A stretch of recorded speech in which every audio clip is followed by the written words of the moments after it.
My dear friend, tonight I ask nothing of you but a little willingness to be still. You need not struggle to understand a great truth at this moment. You need not force the mind to become clever, nor press the imagination to perform, nor try to make yourself feel anything at all. Let this be a softer hour than all the hours that came before it. Let this be a quieter moment than the day has perhaps allowed you.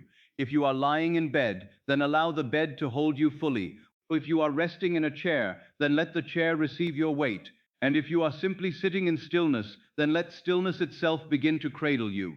There is nothing you must accomplish in these next few moments. There is nowhere else you must go. There is no problem that demands its answer tonight. I would begin not with some demanding idea, but with your body, for the body, when gently soothed, can become a most faithful servant to peace. So let the jaw loosen now. If it has been held tightly, let it soften. Let the tongue rest easily. There is no need to hold it rigidly. Let the small muscles around the eyes unfasten themselves. Let the eyelids grow a little heavier, a little gentler, as though they have been waiting all day for permission to rest. Let the shoulders release their burden. You need not carry the day any farther. You need not support the weight of tomorrow. Let the chest soften. Let the hands become unguarded. Let the belly unclench. Let the breath stop serving anxiety and begin serving peace. Do not try to breathe in any special manner. There is no perfect rhythm you must achieve. Simply let the breath become easier. Let it come and go with less effort. Let it move through you like a quiet tide, doing its work without your interference. If the breath is shallow, let it soften. If it is deep, let it be deep. There is no test here. There is no performance here. There is only a gradual settling, a kind return, a coming back from the noise of effort into the sanctuary of simple being. Many come into the night, still straining inwardly. They have spent the day trying to solve, trying to correct, trying to anticipate, trying to protect themselves from what may come. And so even when they lie down, some part of them is still standing, some part is still bracing, some part is still waiting for the next demand. But tonight, I would have you set aside that old posture. You are not asked to stand guard in this hour. You are not asked to monitor your life. You are not asked to hold the world together. You are invited only to rest, and to let rest become something more than mere fatigue. Let it become permission. Let it become release. Let it become trust. You need not understand everything I may say tonight. You need not follow every word with perfect attention. You need not remain sharply focused. In fact, I would rather you did not strain to do so. I would rather these words move around you like a low and gentle current, carrying you inward without demand. If the mind wanders a little, let it wander. If thoughts rise and fall, let them rise and fall. You are not here to wrestle the mind into silence. You are here to let silence become more attractive than struggle. And little by little, if you do not resist this softening, you will find that the mind begins to lower its voice on its own. There is something beautiful in this moment before sleep, and too few recognize it. They imagine that rest is empty, that quietness is nothing, that stillness is merely the absence of action. But I tell you, this quiet hour is not empty. It is receptive. It is open. It is like a fertile field lying at peace beneath the evening sky. Nothing in it appears to be happening, and yet everything is ready. This stillness is not barren. It is not passive. It is the kind of stillness that receives, the kind that allows, the kind that does not push against life, but opens itself to something deeper than effort. So for now, do not try to make anything happen. This is important. So many people bring into the night the same strain they carried through the day. They try to enter sleep correctly. They try to imagine correctly. They try to feel correctly. They try, even in the hour of surrender, to accomplish some spiritual task. But the deepest things are not seized in tension. They are received in quietness. They are welcomed in gentleness. They are accepted in a state of inward softness. Therefore, let this night be different. Let this night not be another attempt. Let it be a release from attempting. If there is anything in you that feels watchful, let it become less watchful now. If there is any part of you that feels it must guard against disappointment, let it loosen. If there is any habit in you that wants to stay alert, stay prepared, stay defended, then let that habit be relieved for a little while. It has done enough. It may rest now. You are safe enough in this moment to stop bracing. You are safe enough to unclench inwardly. You are safe enough to let yourself be supported. Feel the pleasant heaviness that comes when one no longer resists rest. Feel how the body likes to sink when it realizes it need not remain on duty. Let the legs grow heavier. Let the arms become warmer and quieter. Let the hands rest without instruction. Let the face lose the expression of the day. Let even the forehead smooth itself as though it too is tired of carrying thought. There is such mercy in this kind of letting go.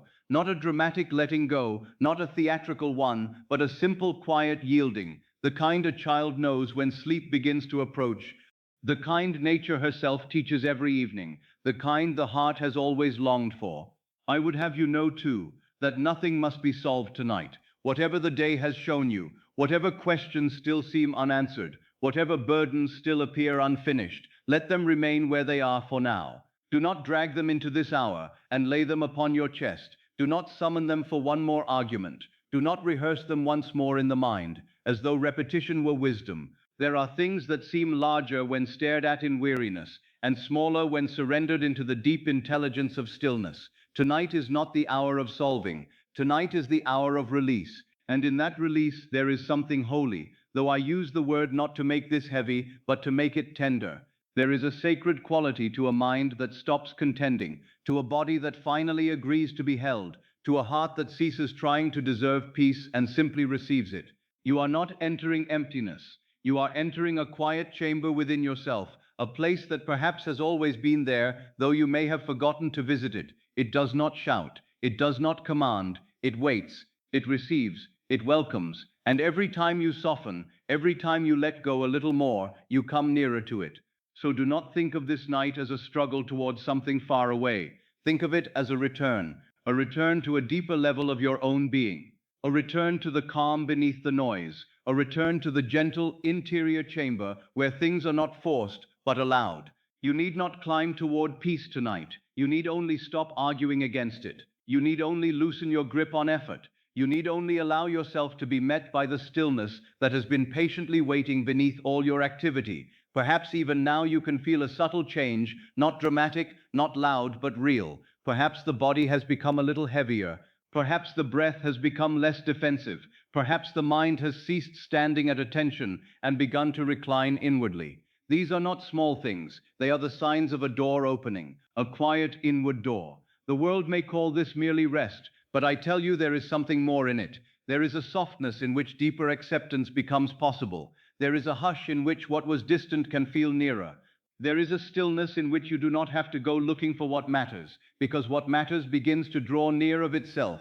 Something powerful is already close to you, not because it is arriving from afar, but because it has always dwelt nearer than your own breath. There is no need to grasp at it. There is no need to summon it through strain. It is not held away by force of circumstance. It is not withheld until you become more worthy, more skillful, or more perfect in your inner work. It waits on acceptance. It waits on a quiet opening. It waits upon that gentle inward readiness that says, without words perhaps, I no longer resist being held by something deeper than fear. And so as you continue listening, I want you to listen as one who has no task. Listen as one being carried. Listen as one who may drift without failing. If sleep should begin to gather around you, let it gather. If the edges of these words begin to blur, let them blur. If the mind no longer wishes to follow every sentence, let it rest from that duty. There is no demand here to remain sharply awake. There is no prize for vigilance. Let the words do only what they can do gently. Let them accompany you inward. Let them move beside you as lantern light moves beside a traveler in the evening. Enough to comfort, enough to guide, but never enough to disturb the peace of night. I would have you feel, even now, that you are permitted to receive. That is a rare permission for many. They know how to labor, how to endure, how to prepare, how to be responsible, how to remain tense in the name of being serious. But they do not always know how to receive. They do not always know how to rest without guilt, how to soften without fear, how to stop doing without feeling they have failed some inward obligation. Yet receiving is not weakness. Receptivity is not passivity. To open inwardly is not to abandon power, but to enter it in a finer form. So let the night receive you, let stillness receive you, let the unseen gentleness beneath all life receive you, and in return, receive the stillness, receive the softness, receive the safety of this moment, receive the permission to do nothing, receive the quiet assurance that this hour need not be conquered. It may simply be entered, and the more simply you enter it, the more fully it can hold you. There is no need to hurry deeper. We are in no rush. Peace does not mind moving slowly. Rest has no ambition. The deepest things in you are not frightened by gentleness. They do not insist on speed. They know how to unfold in quietness. Therefore, give yourself over to slowness now. Let the next breath be a little softer. Let the next exhale say, without words, I release. Let the next moment be lighter in the mind and heavier in the body. Let every small yielding become a further step into this calm interior chamber. And if there is still some small part of you holding on, simply let it be met with kindness. Do not fight even your tension. Do not become tense about being tense. Smile inwardly, if you like, at the old habit of holding on. Then let that too soften. This is not the hour for conflict, not even with yourself. It is the hour for laying every inner burden down, even the burden of doing this well, especially that burden. Tonight you are not required to manifest correctly. You are not required to imagine brilliantly. You are not required to master your own mind. You are invited only to become quiet enough to receive. And that, my dear friend, is already a great beginning. For when the body softens, when the breath grows kind, when the mind loosens its fist, when the heart ceases its vigilant labor, you enter a threshold that is more precious than most suppose. You enter the receptive hush in which new acceptance may be born without struggle. You enter the chamber where peace is not manufactured, but uncovered. You enter the place where you may stop trying to reach what has all along been near. So remain here a little while longer. Let yourself sink another degree into comfort. Let the bed carry more of you. Let gravity become your friend. Let the breath continue its gentle work. Let the mind become less interested in control. Let the whole being hear, beneath all these words, one simple message: you are safe enough to rest. You are safe enough to let go. You are safe enough to receive. And in that receiving, something quiet and powerful is already near, already within, already waiting, only waiting, not to be forced, but to be accepted. And now, very gently, let us go to the reason so many keep desiring what they never seem to live. It is not always because they do not want deeply enough.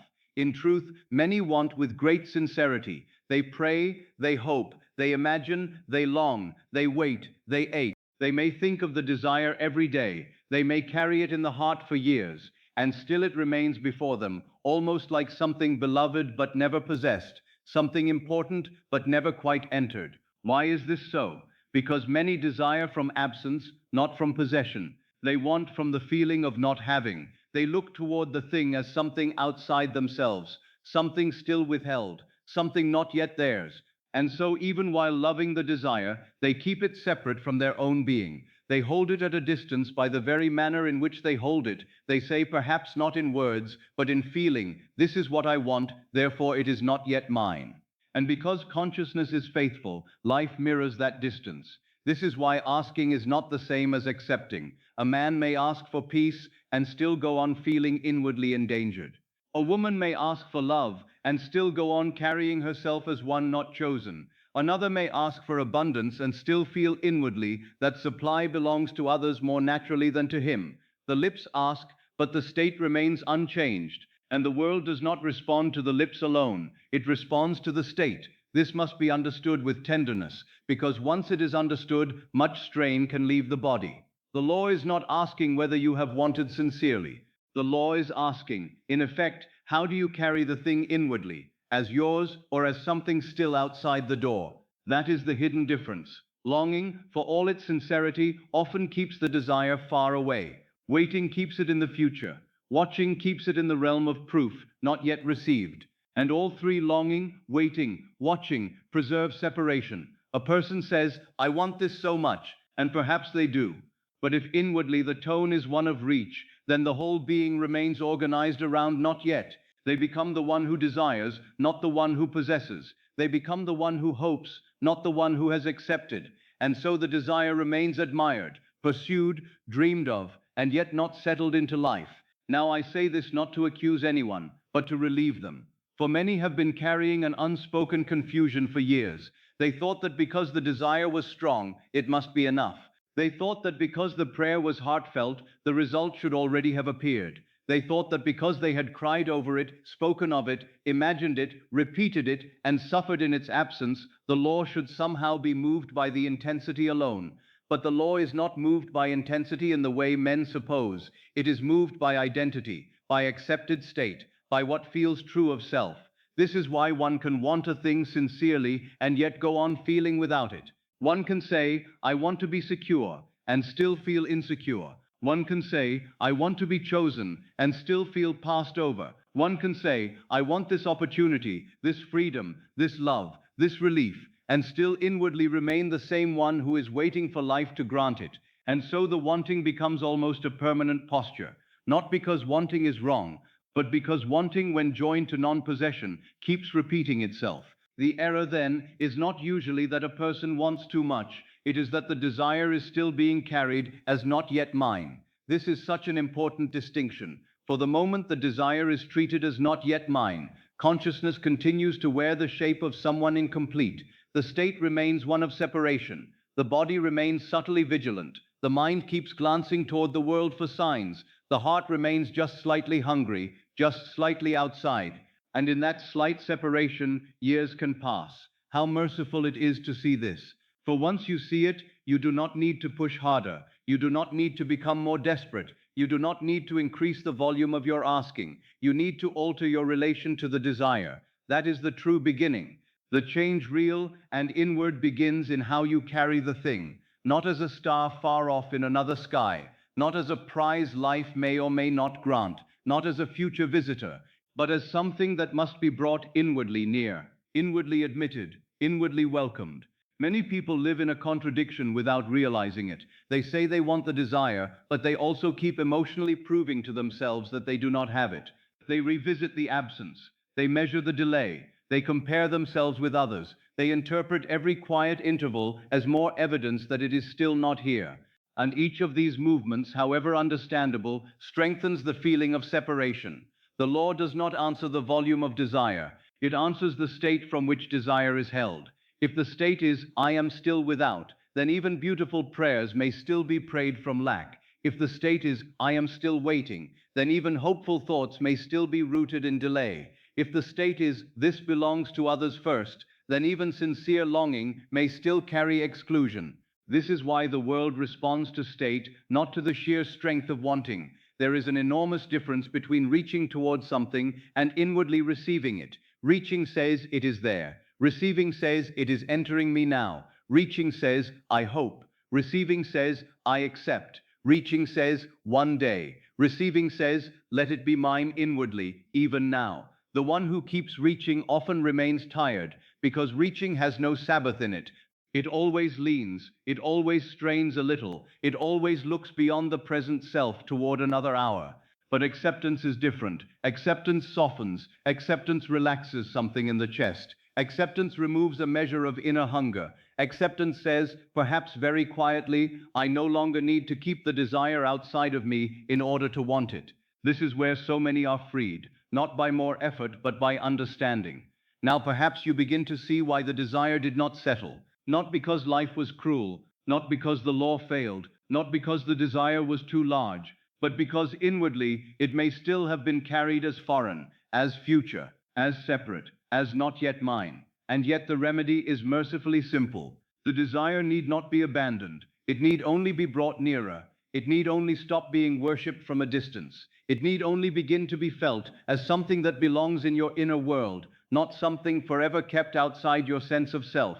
That does not mean pretending the outer facts have already changed in some childish way. It means no longer building your entire inward posture around non-possession. It means ceasing to feed the state of absence every time you think of the desire. It means beginning, however softly, to carry it differently, perhaps not with dramatic certainty at first, perhaps only with less distance, less emotional exile, less someday, less reaching, and more inward permission, more nearness.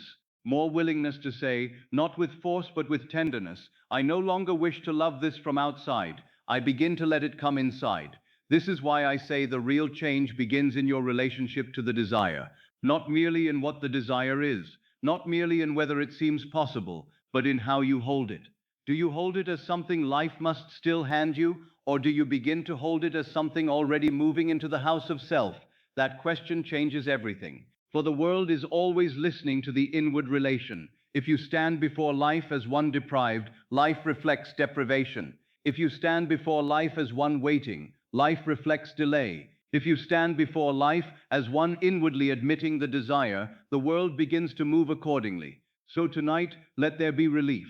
Let there be no shame in seeing this. Let there be no harshness toward all the years in which you may have wanted sincerely and still felt separate. It is enough now that you see more clearly, enough that you understand the problem is not that you cared too much. It is that you may have kept carrying the thing as still not mine. And once that changes, everything can begin to change. Not all at once, perhaps, but truly. Not theatrically, perhaps, but lawfully. Not through more chase, but through acceptance. So as you rest now, let this become a gentler truth in you. You do not need to pursue what must first be inwardly claimed.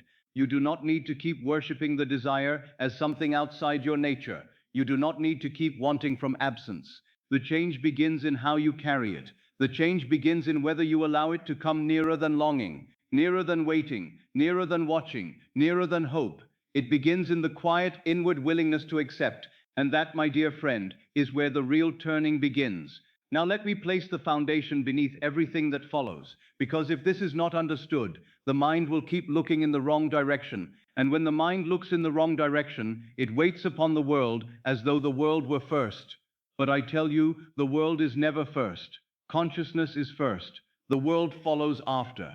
This is the law, simple, unchanging, merciful when understood, cruel seeming only when ignored. The visible world does not initiate, it reflects. It does not announce what is possible, it echoes what has been accepted. It does not create your state, it reveals it. Men believe the opposite because they trust their eyes more than their being. They look at circumstances and say, this must be the cause because I can see it. They look at the bank balance, the silence, the body, the relationship, the opportunity not yet opened, and they conclude, this is what is true, and until this changes, I cannot change. But that is to place the shadow before the substance. Think of a mirror. The mirror does not begin your expression, it returns it. If you stand before it with a frown, it cannot smile first in order to persuade you into joy. It waits upon you, it follows, it reflects. In the same way, the world cannot move first and then grant you the state. The state moves first, and the world is compelled to show it. This is why I have always insisted that consciousness is the one and only reality. Not because the world is unreal in the childish sense, but because the world is derivative. It is secondary. It is the outpicturing, the after image, the echo. And so I say again, the world is like an echo. You speak into the valley, and then after a moment the sound returns. If you do not understand the law, you will stand there listening to the echo as though the valley had spoken first. But it did not. The valley only gave back what was sent into it. So too with life.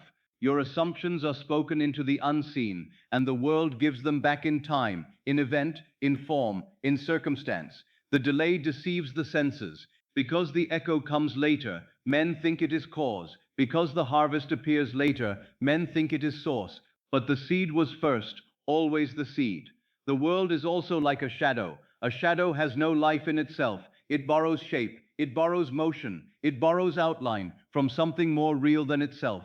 If the object casting the shadow moves, the shadow must move. But the shadow cannot act independently and create a new object. That would be absurd. Yet this is how most men live. They try to move the shadow by force, all the while refusing to move the inward form that casts it. And so they struggle, and so they tire themselves, and so they wait, because they are trying to persuade the effect to become the cause. But consciousness is the cause. The fulfilled desire is born first in consciousness, not in circumstances, not in time, not in public evidence, not in applause from the world. It is born in the quiet, inward acceptance of being the one who already has. Before there is fact, there is state. Before there is evidence, there is assumption. Before the world says yes, consciousness has already said yes. And that yes, if remained faithful to, must be answered. This is why the world says, when I see it, I will know it is mine.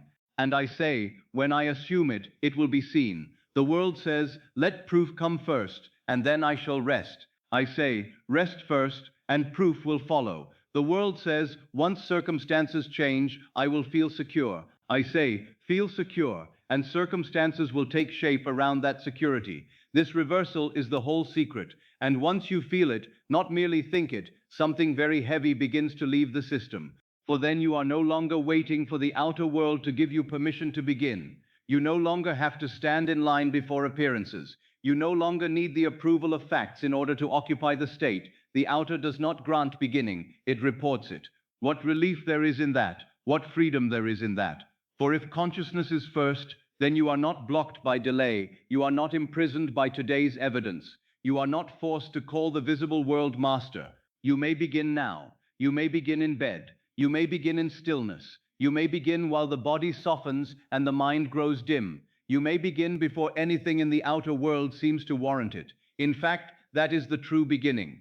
Many think they must wait for some sign before they can inwardly relax into possession, but that is to misunderstand the order of creation. The sign comes after, the world changes after, the visible rearrangement arrives after. It may be soon, it may seem delayed, it may come through ways the mind did not predict, but always it comes after. Consciousness first, world second. This is why I want you to feel tonight that the exterior need not give you permission to start. You do not need a letter to feel chosen. You do not need a number to feel supplied. You do not need a person to feel loved. You do not need an outcome to feel settled. Those visible things may and will come in their season if the state is accepted, but they do not have to lead. They cannot lead. They follow. And because they follow, the phrase already yours begins to make a deeper kind of sense. It does not mean that the senses have already confirmed it in the crude way the world demands. It means that in consciousness, where all things begin, the claim has already been accepted. The inner man has already received it. The deeper self has already moved. The root has already shifted, even if the branch is still appearing in yesterday's form. Do not underestimate this. Do not call it small because no one else can see it yet. The unseen movement is the real movement. The rest is only its translation into shadow, echo, harvest, mirror. If you understand this, you cease being intimidated by appearances. You may still see them. Of course, you are not asked to become blind. You are asked to become wise. Wise enough to know the difference between cause and effect. Wise enough to know that what you see is often the old state still speaking. Wise enough to know that today's visible condition may be yesterday's assumption made flesh. And if so, then there is no need to bow before it as final truth. The world visible comes after. Let that rest in you. The world visible comes after. If I accept it within, the external must follow, not because I force it, not because I watch it, not because I manipulate every person and circumstance, but because that is the law of consciousness, and law does not require your strain. It requires your agreement. You are not trying to persuade the world against its will. You are selecting the inward cause and allowing the world to conform. This is a far gentler thing than most imagine. It does not produce tension when rightly understood. It produces relief. Relief because you stop chasing the shadow. Relief because you stop waiting for the mirror to lead. Relief because you realize the deepest movement has always been within. So if tonight the world still appears one way, do not be frightened by that. The world has often not yet caught up. The visible realm is slower. It moves under sequence. It ripens in time. But consciousness moves now. And if consciousness moves now, then the future is already being instructed. The harvest is already being selected. The echo has already been sent on its way. That is why I tell you, as gently and firmly as I can, do not wait for the world to tell you when to begin. Do not ask appearances for permission to assume. Do not demand from the mirror a smile before you consent to inward joy. Begin where all creation begins. Begin in consciousness. Begin in feeling. Begin in the accepted state. And let the world do what the world always does when law is not contradicted. Let it follow. For this is the order. Consciousness first. The world after. The inner, yes first. The visible answer after. The state first. The fact after. And because this is so, you may let something in you relax tonight. You may stop treating the out. You may stop asking it, whether you may now feel that it is already yours. You may begin before it says a word. Indeed, you must. And when you do, you will discover that the phrase already yours is not arrogance, not fantasy, not self-deception. It is the quiet recognition that possession begins within. The outer fact is the later garment. The inner acceptance is the true beginning. And once the beginning is right, the rest must follow in ways seen and unseen, simple and strange, slow or swift, but always lawful. So rest in this now. You do not depend on the exterior to begin. Visible reality comes afterward. If you accept it within, the outer must in time take its shape. That is not hope, that is not poetry, that is law. Now let me speak carefully of this phrase, because it is easily made shallow by those who do. To say that something is already yours does not mean that the eyes must already see it in the world of facts. It does not mean that the senses must already report it, nor that the bridge has already completed itself in visible form. It means something deeper, quieter, and far more powerful. It means that the thing has been accepted in consciousness. It means that inward possession has begun. It means that what was once held as distant has now been admitted into the house of self. This is why I say again and again that possession inwardly always precedes possession outwardly. The world may insist on the reverse. The world says, when I hold it, then it is mine. When I see the proof, then I shall rest. When circumstances change, then I will know. But the law of consciousness says otherwise. The thing becomes yours first, in awareness, first in feeling, first in the inward claim that no outer appearance is yet able to applaud, that inward it is beginning. It is the first stage of reality. It is the root from which the visible branch must grow. If you do not understand this, you will spend your life waiting for the world to give you permission to feel possession. You will keep asking the shadow to tell you what belongs to the substance. You will keep standing before the mirror, waiting for the reflection to move first. But if you do understand this, a great relief enters. For then you see that already yours is not a foolish phrase. It is a lawful one. It means that the deepest level has been touched first. It means that ownership has begun where ownership must always begin in consciousness. And when something is truly yours in consciousness, it no longer feels so far away. This is one of the signs. Distance begins to dissolve. The strain of reaching begins to soften. The hunger becomes quieter. The mind stops treating the desire as though it lived in another world, in another time, under another person's authority. The thing begins to feel nearer, not always visible yet, perhaps not yet fully clothed in outer fact, but nearer, less foreign, less impossible, more inwardly included. That change is not small. It is the very heart of the matter. For what is distant in consciousness remains distant in experience, what is admitted inwardly. So when I say already yours, I do not mean you should make some loud and artificial declaration while the whole being protests. I mean that you begin to let the desire lose its foreignness. You begin to feel that it belongs in your inner world. You stop carrying it as though it were forbidden territory. You stop handling it as though it belonged naturally to everyone but you. This is why already yours is not mere wording. It is identity. That is the deeper point. The phrase is not meant to be worn like decoration on the lips. It is meant to become a way of being. A man who truly feels that something is already his is not inwardly shaped the same way as a man who thinks it belongs only to some distant future.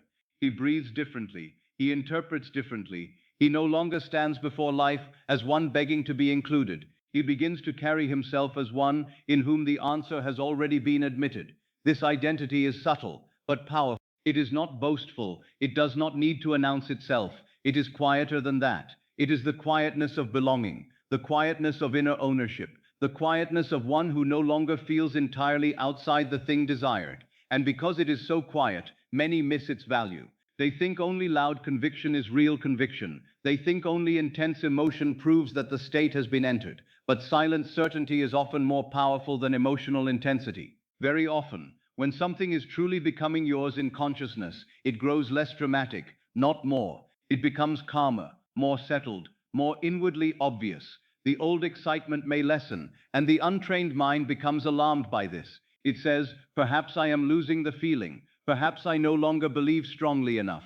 But often the opposite is true. The thing is no longer being held as a dazzling possibility. It is beginning to be worn as an inward fact. It becomes less emotional because it is becoming more natural. It becomes less thrilling because it is becoming more intimate. This is why you must not worship intensity. Intensity often belongs to anticipation. Silent certainty belongs to possession. The one who still stands outside the door often feels much emotion. The one who has entered often feels more peace. A child awaiting a gift may be restless with excitement, but the one who already owns the thing does not tremble before it every hour.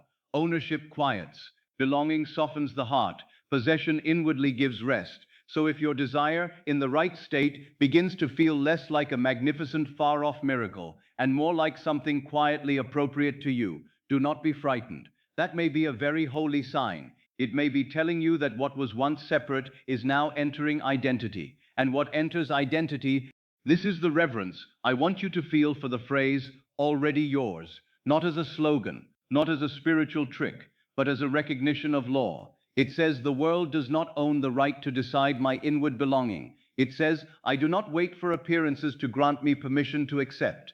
It says first it becomes mine within, then without. First the room is entered inwardly, then the house of circumstances rearranges itself around that residence. So if tonight you feel the mind asking, but how can it be already mine if I do not yet see it? Answer gently, not with argument, but with understanding. It is already yours in the only place where outer fact begins. It is already yours in consciousness if you have accepted it there. The eyes may still be late, the world may still be speaking the old report, the bridge may still be forming, but that does not undo inward possession. It only means the visible, that is all. And what mercy there is in that, for then you may rest before seeing, you may soften before proof, you may cease your anxious waiting for signs, you may stop asking every morning whether the desire has yet been stamped by the outer world. You may instead say inwardly, no, first it becomes mine within. First the claim is made in consciousness. First I accept it,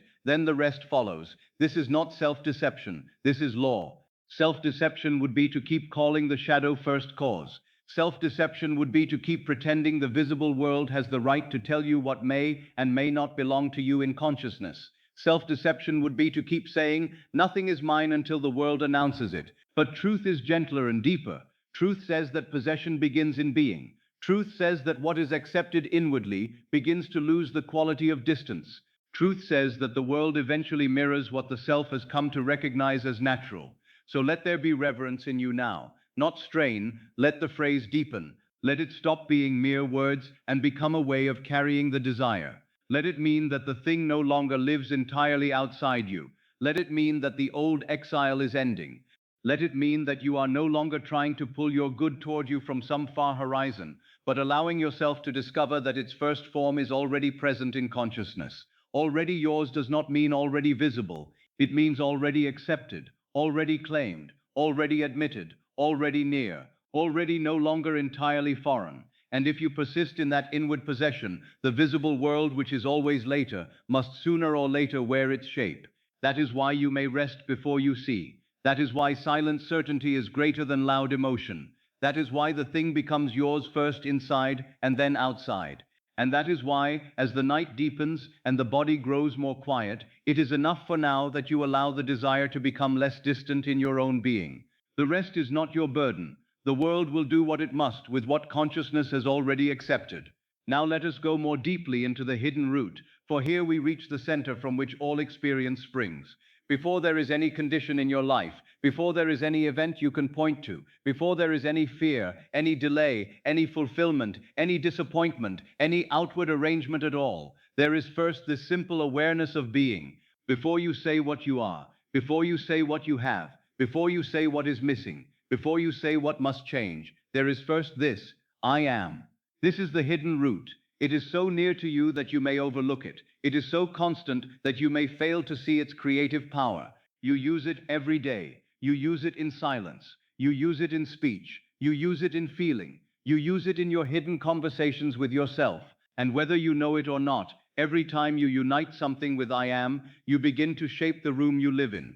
For I am is not a decoration of language. It is the root of lived identity. It is the doorway through which consciousness clothes itself in experience. I have told you, and I tell you again, that before any condition there is being. Before any outer proof there is inner naming. Before the world calls you anything, you have already inwardly felt yourself to be something. And that feeling of self is always rooted in I am. Not merely in the phrase itself, but in the sense of self behind it. The world may speak of circumstances, accidents, luck, timing, and chance. But beneath all that, quietly and faithfully, there stands the one who is saying within, I am this, I am that, I am still waiting, I am the one who is never chosen, I am the one who always arrives too late. They are not harmless descriptions, they are not reports, They are decrees, creative decrees. A man says, I am still waiting, and he thinks he is only being honest. But consciousness does not hear honesty in the way men flatter themselves with that word. Consciousness hears identity. It hears the chosen room. It hears the state. When a woman says inwardly, I am not the one, she thinks perhaps she is simply acknowledging how things feel. But what she is really doing is clothing herself in exclusion. She is giving substance to separation. Another says, I am always late. Another says, I am never fully chosen. Another says, I am still outside. And because these things are joined to I am, they cease to be passing thoughts and begin to become dwelling places. This is why I tell you that the root is identity, not circumstance. Circumstance is the branch, identity is the root. Men try to trim branches while watering the same root. They say, I want another life, and then keep feeding the old I am. They say, I want to wake up knowing it is already mine, while all day and half the night they keep uniting themselves with delay, distance, and exclusion. They say, I want peace, while feeling I am still under threat. They say, I want fulfillment, while secretly carrying, I am still the one who must wait. And then they are amazed that the outer world keeps giving shape to the inward naming. But life is only being faithful. Consciousness is faithful. It accepts your sense of self and casts it outward. This is why the hidden root must be understood with reverence. I am is not merely a phrase you repeat in hope of change. I am is the very center from which change becomes possible. In Scripture, the great revelation was not I will become, but I am. Not tomorrow, not when the world agrees, not when the conditions are kind. I am. Being, identity, awareness, presence. That is the name of the creative power in man. And because it is the name, whatever you attach to it begins to wear the dignity of truth in consciousness. If I say, I am still the one who waits, consciousness accepts waiting as natural to me. If I say, I am the one who is always passed over, consciousness accepts rejection as my room. If I say, I am never fully chosen, consciousness begins arranging the world to echo incomplete choosing. Not because there is cruelty in the law, but because there is obedience in it. The law does not argue with what you unite to being. It reflects it. Now perhaps you begin to see why so much of life seems fixed when in truth it is only repeated identity. The old self keeps naming, and the world keeps answering. The old self says, I am still not there, and the world says, very well, remain not there. The old self says, I am not yet the one to whom this belongs, and the world says, very well, let it remain just beyond you. The old self says, I am not the one for whom it is already mine, and life faithfully wears that shape. This is not punishment, this is revelation. It reveals what has been inwardly accepted as self. And because it is revelation, it may be changed at the root. That is the glorious part. If I am has been used unconsciously, it may now be used knowingly. If the old self has been named repeatedly into reality, the new self may also be named, not theatrically, not violently, but faithfully. The same power that once said, I am still waiting, may begin to say, with growing naturalness, I am already the one. The same root that once held, I am never fully chosen, may begin to accept, I am already included. The same inner mouth that once whispered, I am always late, may begin to rest in, I am no longer separate from what is mine. Do you feel how quiet and profound that is? The work is not first with the object, the work is first with the self. Not first, where is it? But first, who am I in relation to it? Not first, when will it come? But first, what have I called myself regarding it?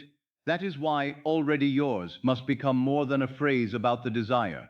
It must become a revelation about the one who desires. For if I keep saying inwardly, I am the one outside of what I want, then no matter how many beautiful words I speak about possession, the root remains old.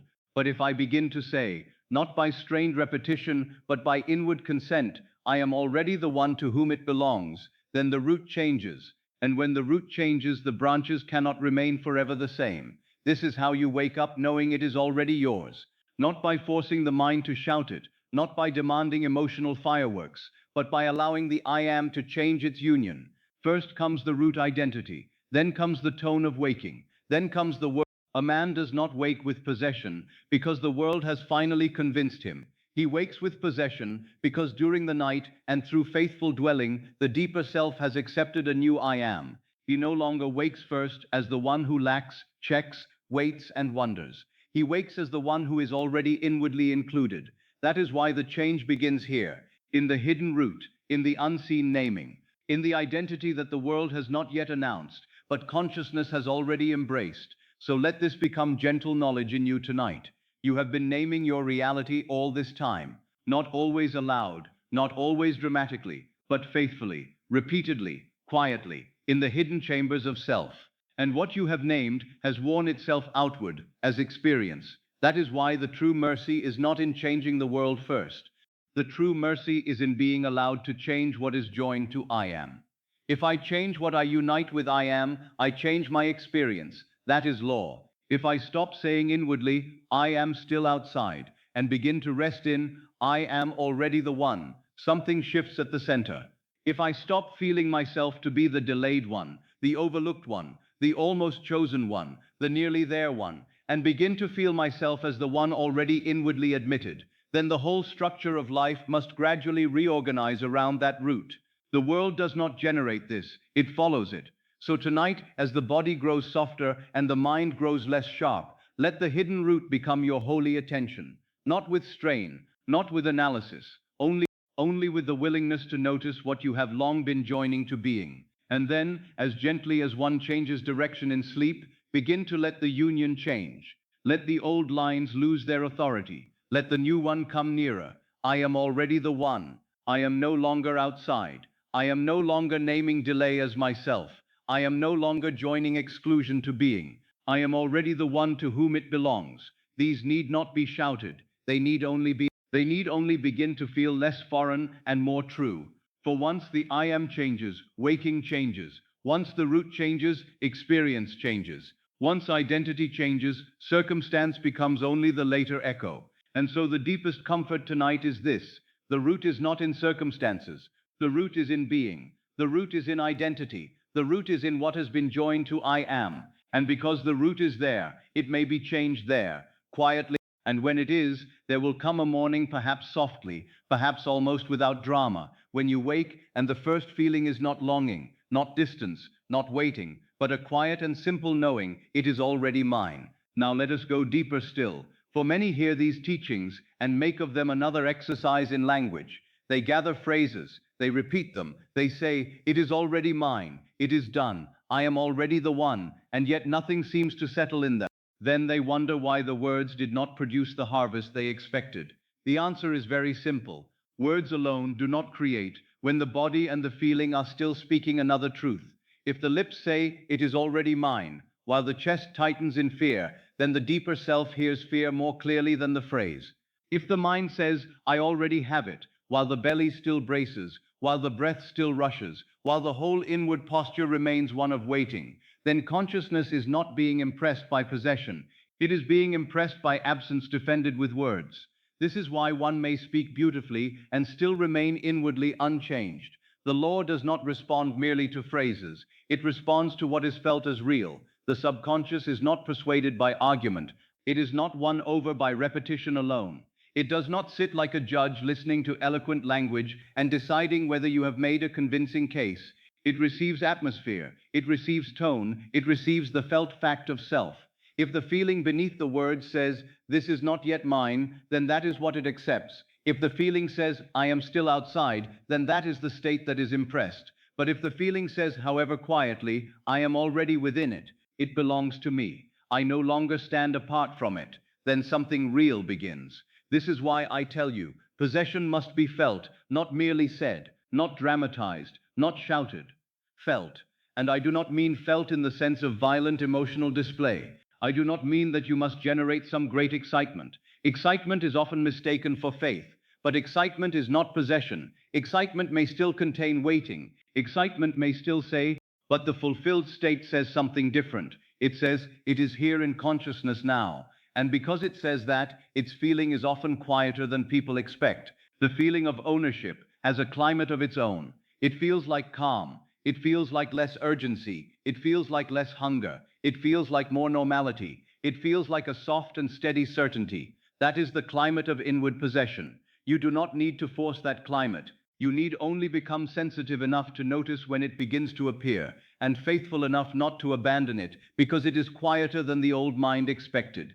Calm is one of its first signs. The one who already inwardly has does not tremble before the thing desired in the same way as the one who still feels outside it. There is a slowing, a settling, a lessening of the need to push. The body begins to loosen because it is no longer being asked to live in constant not yet. This calm is not emptiness, it is the beginning of inclusion. Less urgency is another sign.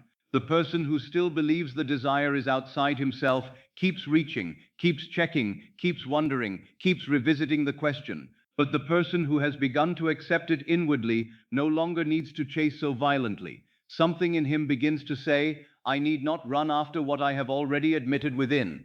That lessening of urgency is one of the most beautiful proofs that the new state is beginning to take root. Less hunger is another sign. Hunger belongs to distance. Hunger belongs to separation. Hunger says, I do not have. But ownership quiets hunger, not because the desire has vanished, but because the relation to it has changed. It is no longer far in the same way. It is no longer locked away in some future chamber. The heart no longer leans toward it with the and this too the untrained mind may misread. It may say, perhaps I care less. No, often you do not care less. You are simply nearer. More normality is another sign, and a profound one. The fulfilled thing begins to feel less like an astonishing dream and more like something quietly appropriate to you. It no longer feels foreign. It no longer feels as though it belongs naturally to others and unnaturally to you. It begins to feel in a simple way, of course, and that, of course, is one of the deepest moods in all of manifestation. It means the state is ceasing to be an effort and becoming a home. Then there is that soft certainty, not the loud certainty that argues with doubt, not the brittle certainty that must keep repeating itself to avoid collapse.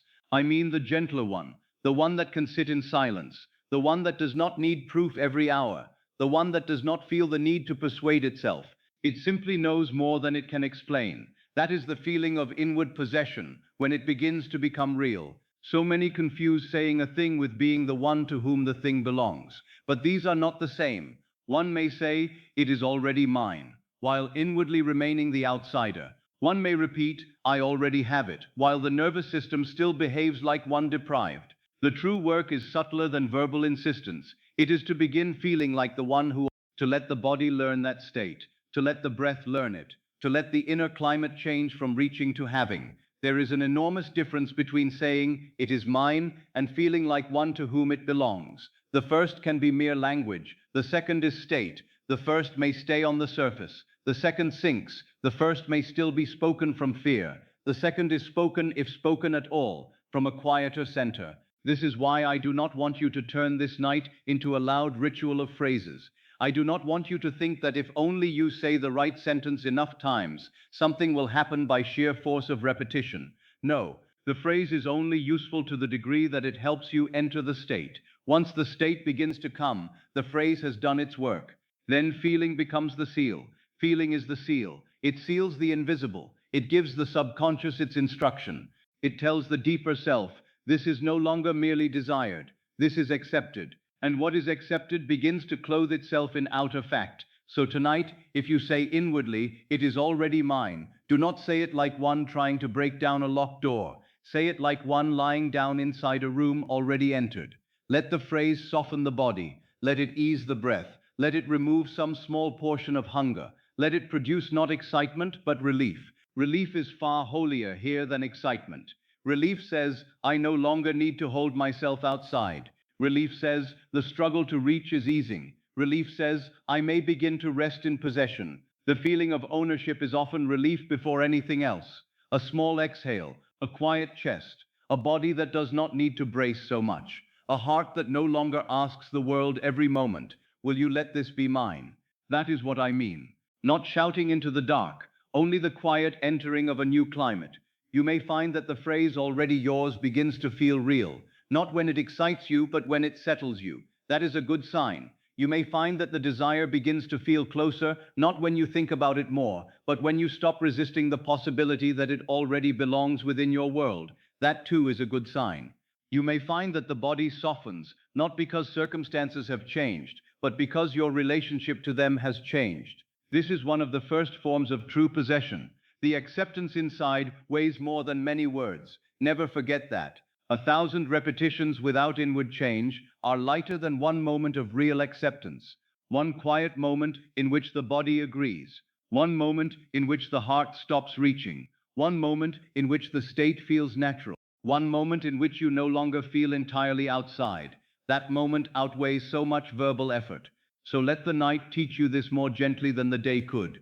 Let the words you hear now guide you not into more mental labor, but into the climate of ownership. You do not need to repeat with force. You need to feel it becoming natural. You need to notice the atmosphere of having. You need to become familiar with its texture. Calm, less urgency, less hunger, more normal. This is the climate of inward possession. And once you know its climate, you may enter it again, not by violence, not by argument, not by desperation, but by recognition. You begin to recognize what it feels like to be the one who already has. And then, each time you return to that climate, you deepen it. Each time you soften into it, you impress it more deeply. Each time you allow the body to rest in it, you make the new state more inhabitable. But the climate within can change now. And when it changes, the whole future is being instructed. So tonight, let this be enough. Do not strive to sound convincing. Do not labor to produce belief through force of speech. Let the phrase, if used at all, carry you toward feeling. Let feeling become the seal. Let the seal be quiet. Let the acceptance be inward and real. And let the deeper self learn, perhaps for the first time in a long while, what it feels like not merely to say the desire is yours, but to feel like one to whom it already belongs. Now let the night become even more precious to you, because this hour just before sleep is not merely an ending, it is a door. It is one of the most tender and powerful doors in all the life of imagination. The world would have you think that sleep is simply the body shutting down, simply fatigue claiming its due, simply the closing of the eyes after another day of effort. But I tell you, sleep is not passive. Sleep is creative when rightly entered. Sleep is the chamber in which the last feeling of the night is received without the same resistance the waking mind would offer. Notice what happens as you near sleep. The body becomes still. The hands no longer need to act. The eyes no longer need to search. The senses begin to loosen their hold upon the outer world. The day withdraws. The room fades a little. The sharp edges of thought soften. Reason, which all day has argued, compared, doubted, and demanded proof, begins to surrender its throne. The critical mind, so proud in daylight, grows quiet. And this is why the threshold before sleep is so sacred. It is the state akin to sleep, that lovely borderland where the subconscious stands more open, more undefended, more ready to receive what is impressed upon it. This is the very door of possession, for what is felt here goes deeper. What is accepted here sinks more quickly. What is carried here enters beyond the surface. That is why I have always treasured this drowsy interval. A man in full waking tension may struggle to persuade himself of something noble, but as sleep draws near, the inward gate opens more naturally. One no longer has to force so much. The senses retire. The old guard grows weary. The subconscious becomes easier to impress. And if at that moment the feeling is right, if the mood is one of fulfillment rather than absence, then what is impressed goes in like seed falling into prepared earth. Now see how most people misuse this hour. They go to bed in waiting. They lie down as the old self. They carry the day's unfinished hunger into the pillow. They rehearse the problem again. They count what has not happened. They revisit the silence. They measure the lack. They wonder if tomorrow will finally change what today did not. They fall asleep, not in possession, but in distance, not in completion, but in pressure, not in the feeling of already mine, but in the ache of still not yet. And because sleep deepens whatever is carried through its door, they awaken again in the same old climate and call it reality. But it was only a state slept in. Tonight, let that be different. Tonight, you will not sleep as one who merely desires. Tonight, you will sleep as one who already possesses. That is the whole turning. You will not carry longing into the gate. You will carry acceptance. You will not drift off as one waiting for permission. You will drift off as one who has already been inwardly admitted. You will not lie down as the old self scanning the horizon for proof. You will lie down as the one whose proof has already begun in consciousness. This matters more than most suppose. This moment matters greatly, because the final feeling of the night becomes the atmosphere through which the deeper mind continues its silent work. If the last feeling is fear, fear is deepened. If the last feeling is lack, lack is nourished. If the last feeling is waiting, waiting is prolonged. But if the last feeling is ownership, if it is peace, if it is the gentle, quiet mood of it is already mine, then that too is planted. That too is carried beyond the waking threshold. That too becomes law at work in the hidden chamber. So I would have you treat this hour tenderly, not with tension, not with solemn heaviness, but with reverence. The body is quiet now, or becoming quiet. The senses are fading, or beginning to fade. The reasoning mind is letting go. The critical faculty is loosening. And because of that, the old arguments need not be answered one by one. You do not need to defeat every doubt in debate. You do not need to drag every question into a courtroom and cross-examine it until peace is won. No, you need only choose the feeling with which you enter sleep. That feeling will do more than argument ever could. This is why I say sleep is not passive, it is fertile. It is a womb of assumption. It is a sacred receiving place. It is where the old self may finally become quiet enough for the new one to be felt without such constant contradiction. What you cannot carry by force in the full heat of day may slip quietly into the deeper self in the cool hush before sleep. That is a mercy. That is a law. That is why this video exists for the night and not merely for the noon. Perhaps you can already feel the significance of this. You are not just listening to words. You are standing at a threshold. And the question is not, what will the world do tomorrow? The question is, who will cross this threshold tonight? Will it be the old self, still hoping, still asking, still outside? Or will it be the fulfilled self, quiet, admitted, already inwardly at home? Choose gently, choose without pressure, choose as one choosing a room in which to sleep, for that is exactly what you are doing. The fulfilled state is not merely a thought you glance at for a moment. It is a room. And sleep is the entering of that room more deeply than the waking mind usually can. So do not merely think about possession, lie down inside it. Do not merely speak of it. Let the body feel its climate. Do not merely admire the fulfilled state. Let it be the one that goes to sleep. How does one who already possesses sleep? Not in panic, not in scanning, not in hunger, not in frantic planning. One who already possesses sleeps differently. There is a little more softness in the body, a little less insistence in the mind, a little less reaching in the heart, a quiet, of course. A quiet, it is done. A quiet, it is already mine. That is enough. That is the door. You need not see anything dramatic. You need not feel some extraordinary surge. What matters is that the old tension lessens and the fulfilled mood becomes the last fragrance of consciousness before sleep takes you. A fragrance. Yes, that is a good word. Let the fulfilled state be the fragrance in which you fall asleep. Not the problem, not the fear, not the old story. The fulfilled state.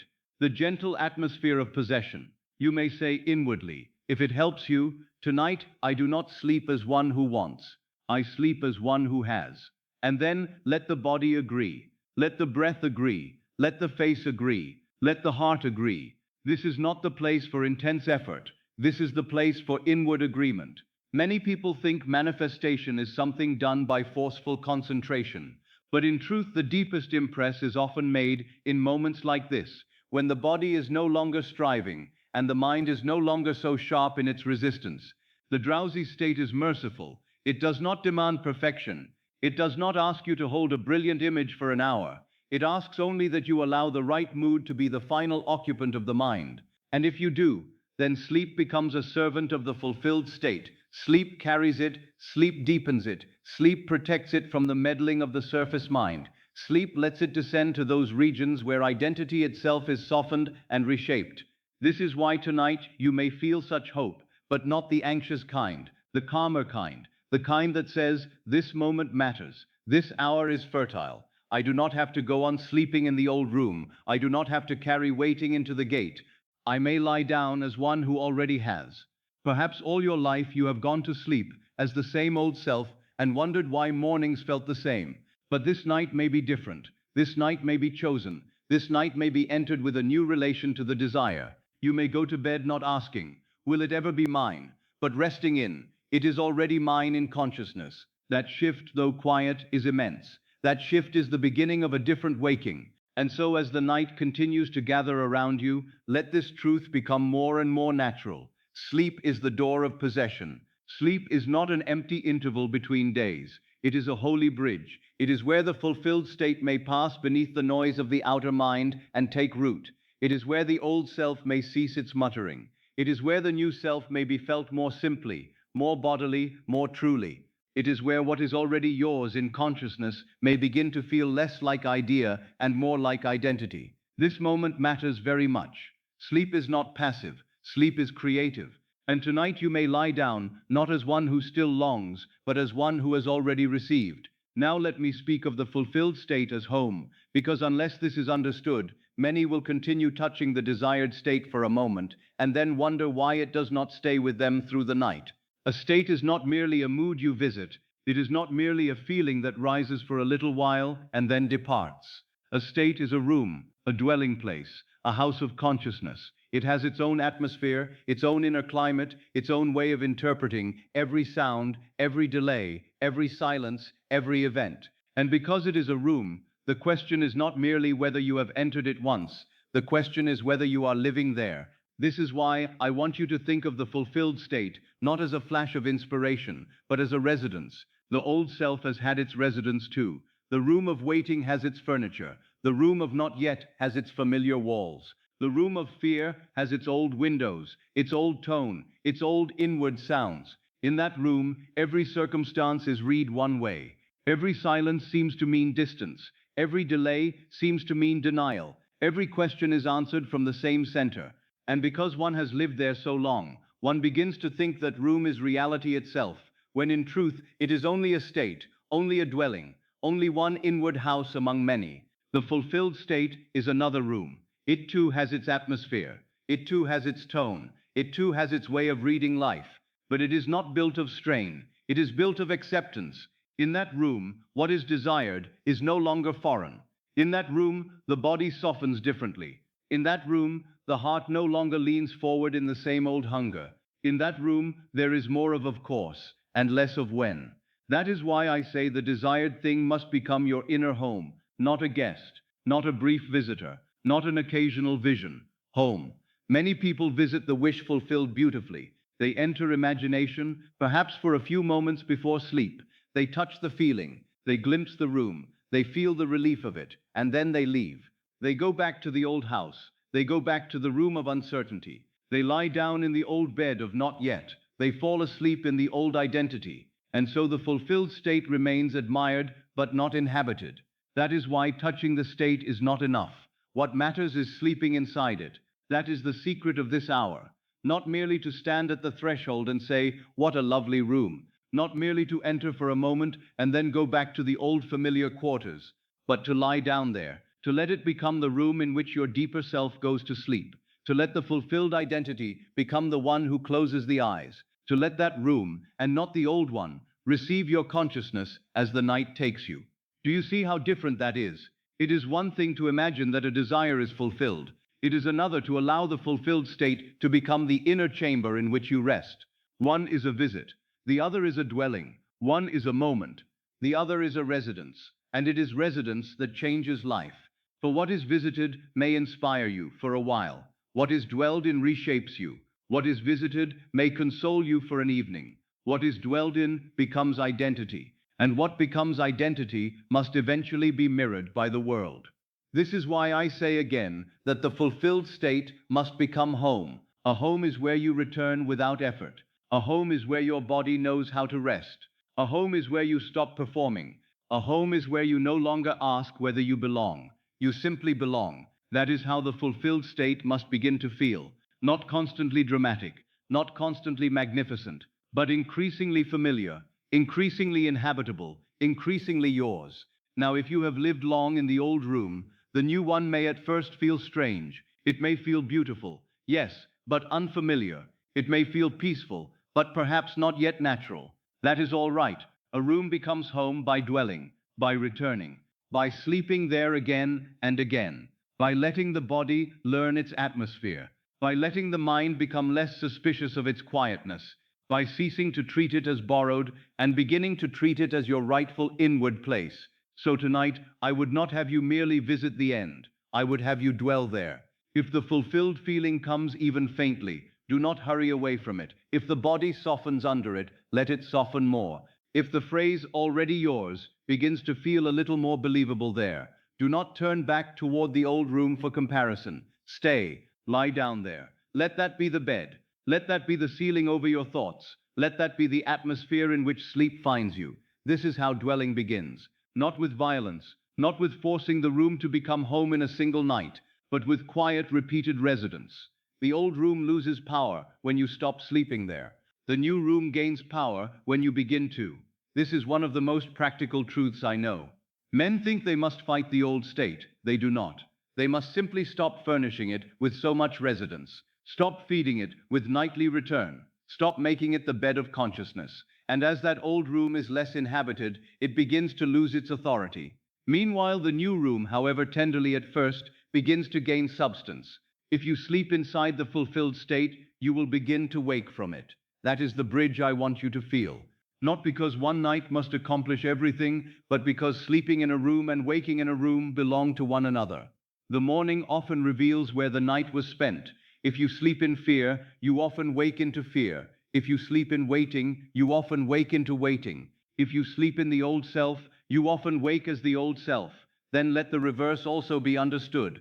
If you sleep in the fulfilled state, however softly, however quietly, however imperfectly at first, you begin to wake from within that same atmosphere, not because you force it, but because the deeper self has been held there through the night.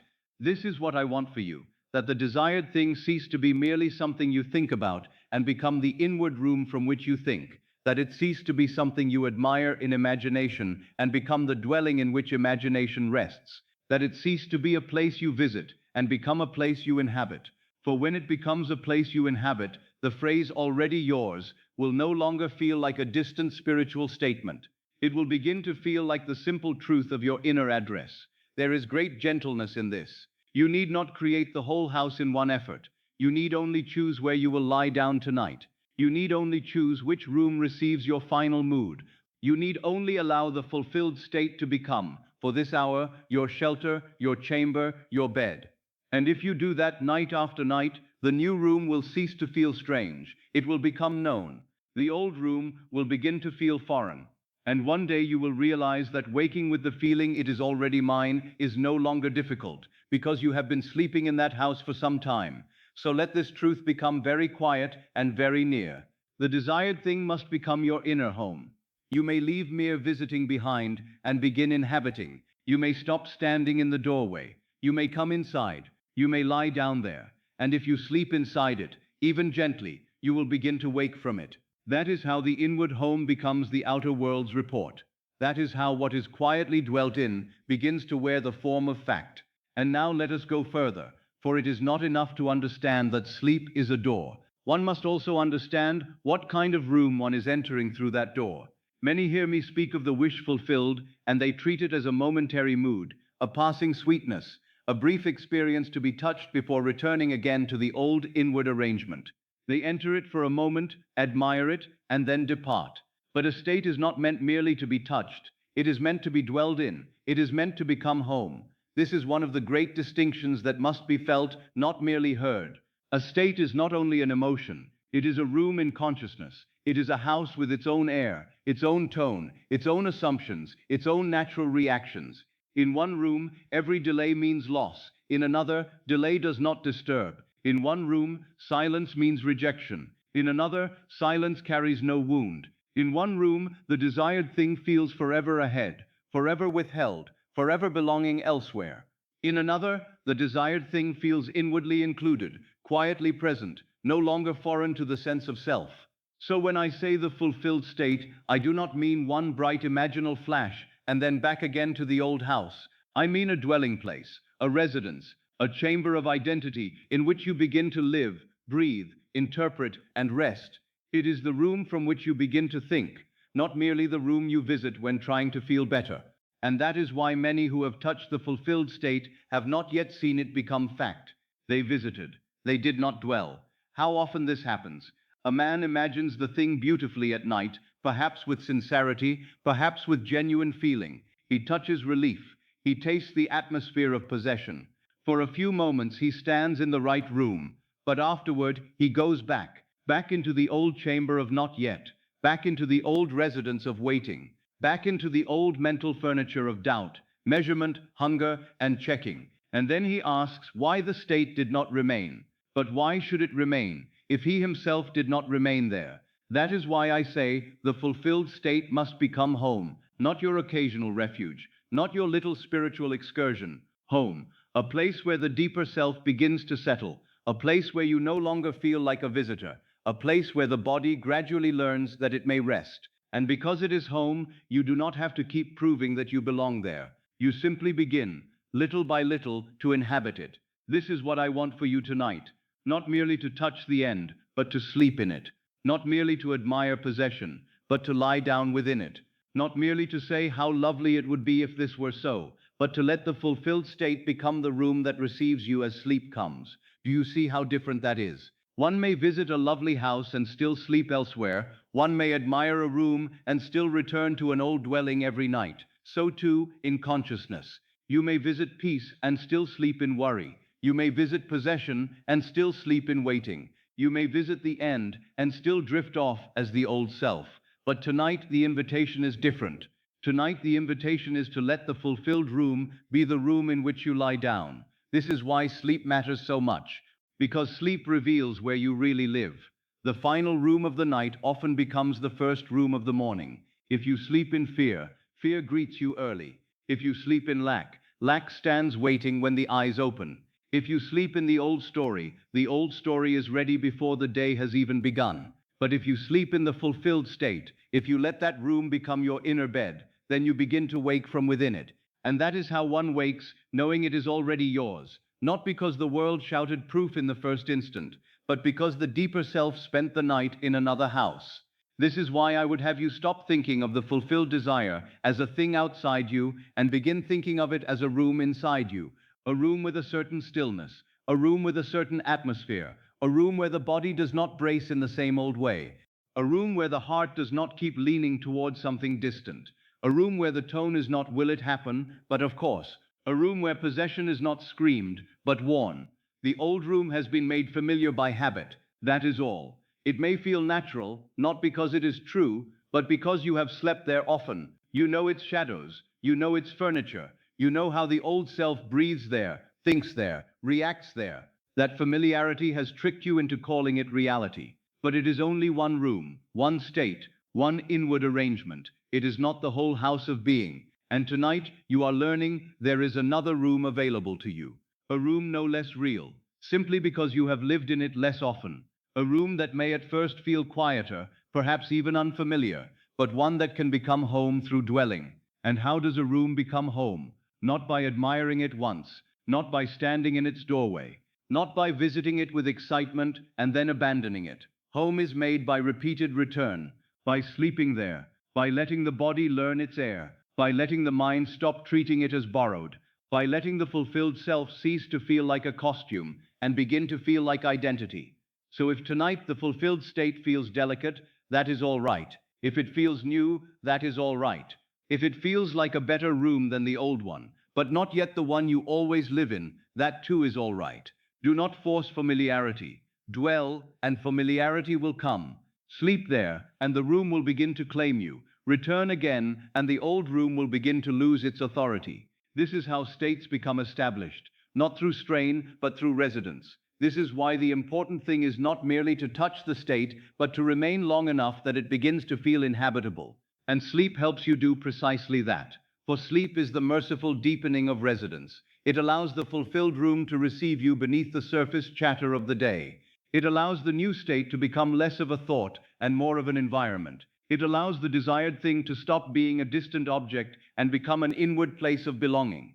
And what is inwardly dwelt in steadily becomes real. This is the quiet law. Whatever lives in you with stability, whatever becomes your residence, whatever receives your repeated return, whatever you sleep in and wake from, that is what begins to harden into the outer world called fact. Not because the world is forced, but because the world is faithful. It takes its instruction from your dwelling place. So then ask yourself very gently tonight, not can I feel it for a moment, but can I let this be the room in which I sleep? Not can I make it vivid, but can I let it hold me? Not can I produce an extraordinary feeling, but can I stop leaving so quickly? For it is the leaving that keeps so many in the old house.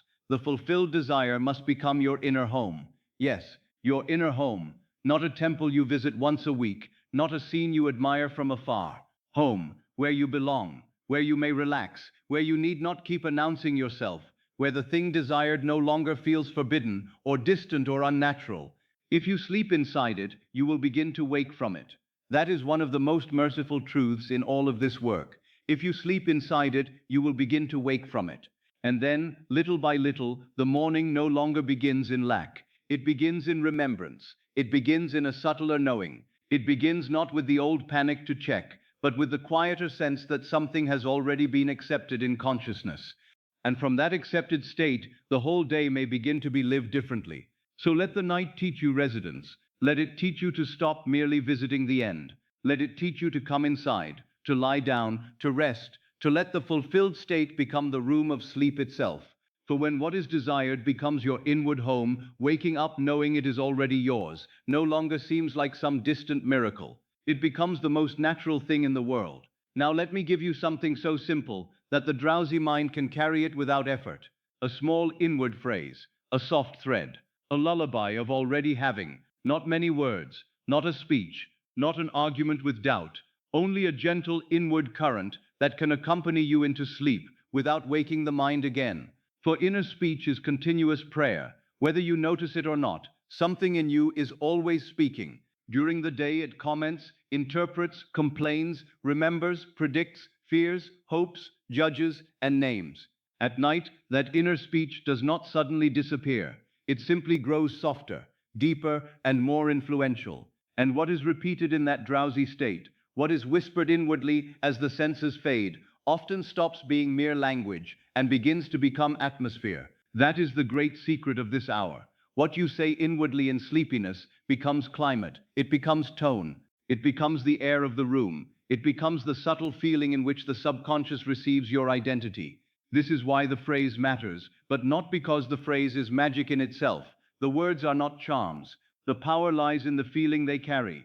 A phrase spoken as begging remains begging, even if the wording sounds noble. A phrase spoken as strain remains strain, even if the sentence sounds correct. But a phrase spoken as settlement, as inward consent, as soft possession, becomes a carrier of state. It becomes a lullaby. So do not repeat tonight like one pleading at a closed door. Do not repeat like one trying to force heaven to listen.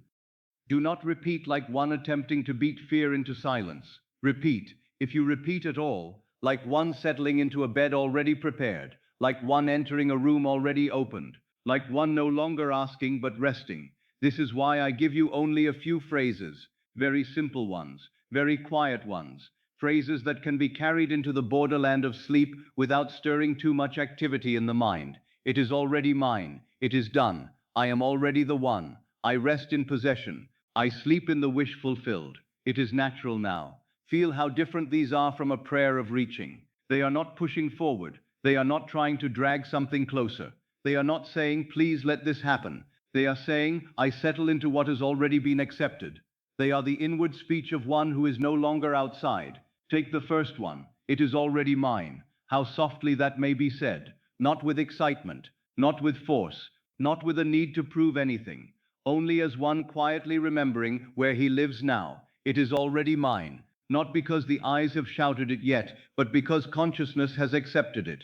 Not because the world has announced it yet, but because the inner claim has already been made. Then perhaps another phrase comes beside it. It is done. Not it will be done.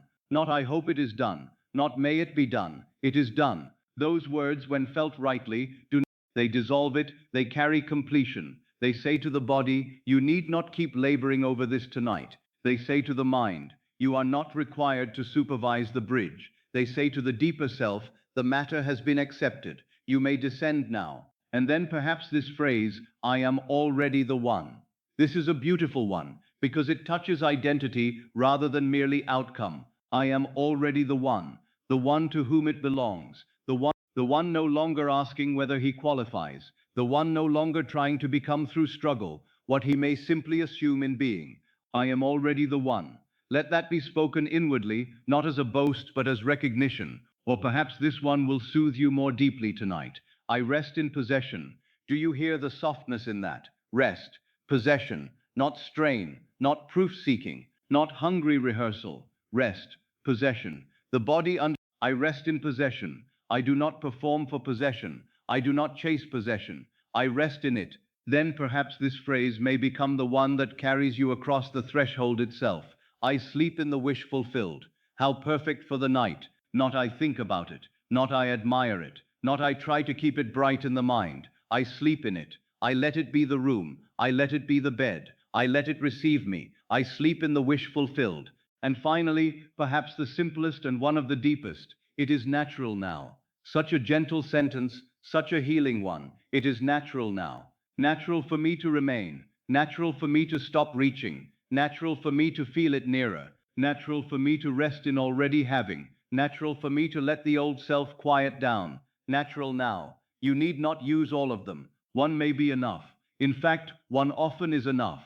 The drowsy, it wants something it can carry like a feather into sleep. One phrase that fits. One phrase that softens the body. One phrase that turns longing into rest.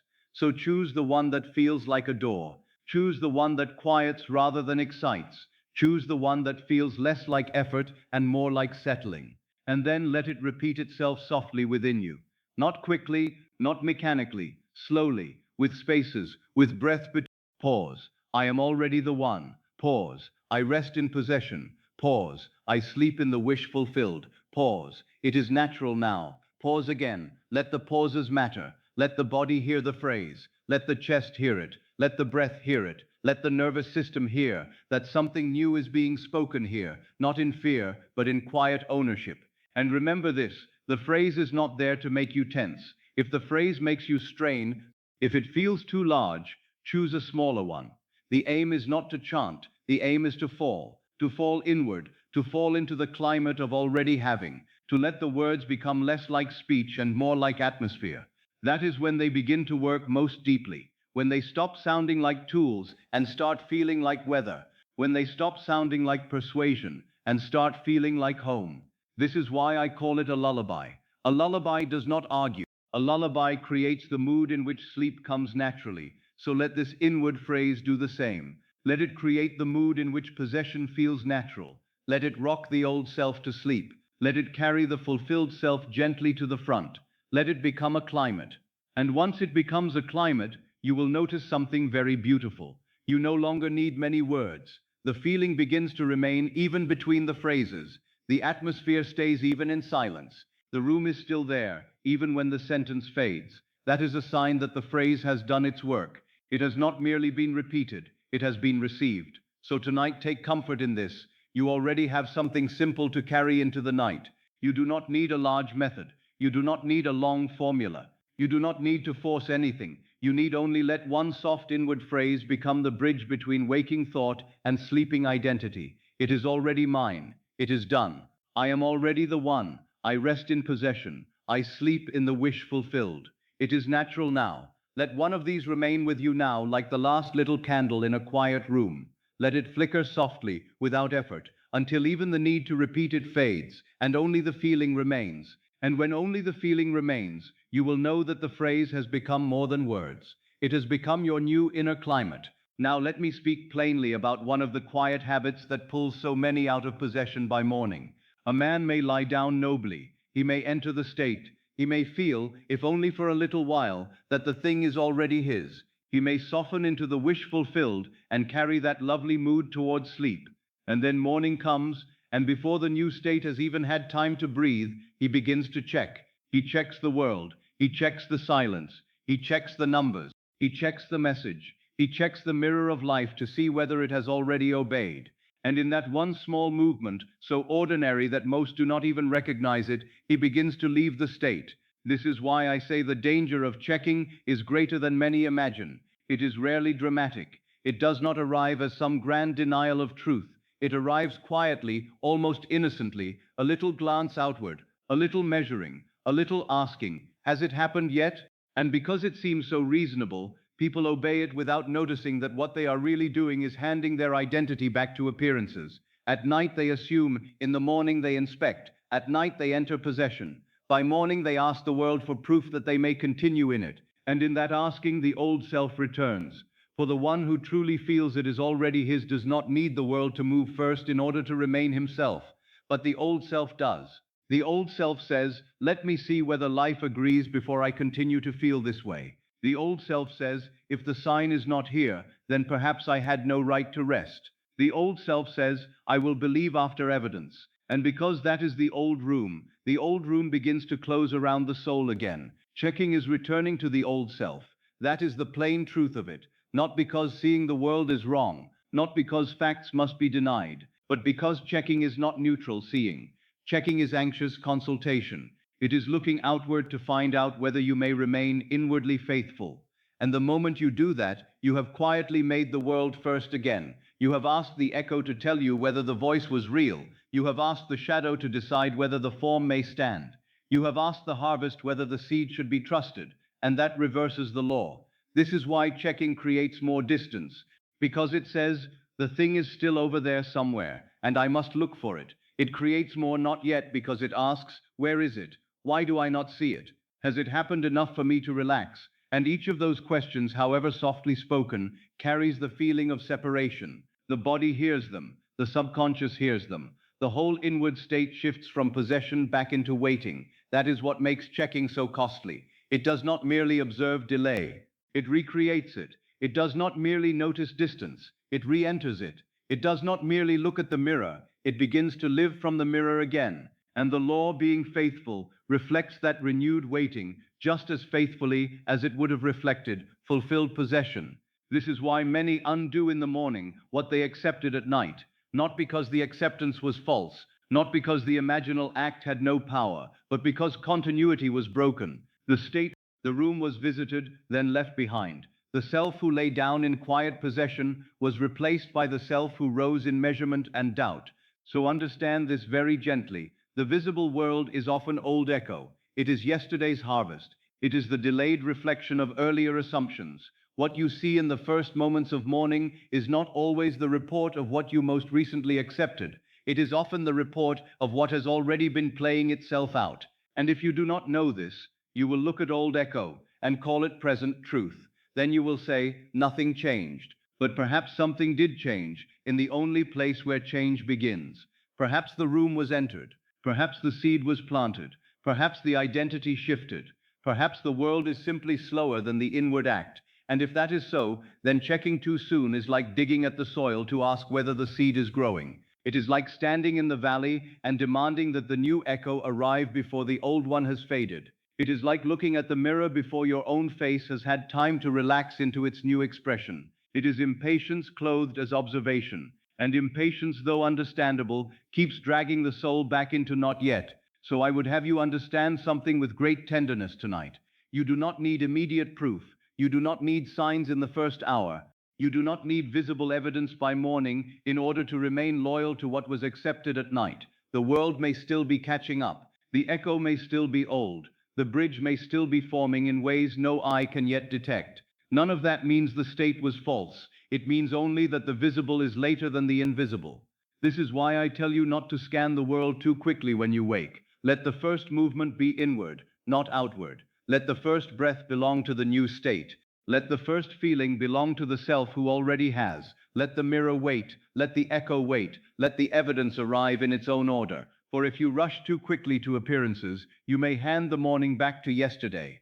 And that is unnecessary. Checking me pulls me out. Let that settle deeply. Checking me pulls me out. Not because the world is evil, not because I must fear facts, but because checking asks the visible to lead, and the visible was never meant. The visible reports. The visible catches up. So you do not need to search for immediate signs. You do not need to measure the first hour. You do not need to ask, has it happened enough yet for me to stay in the state? Stay first.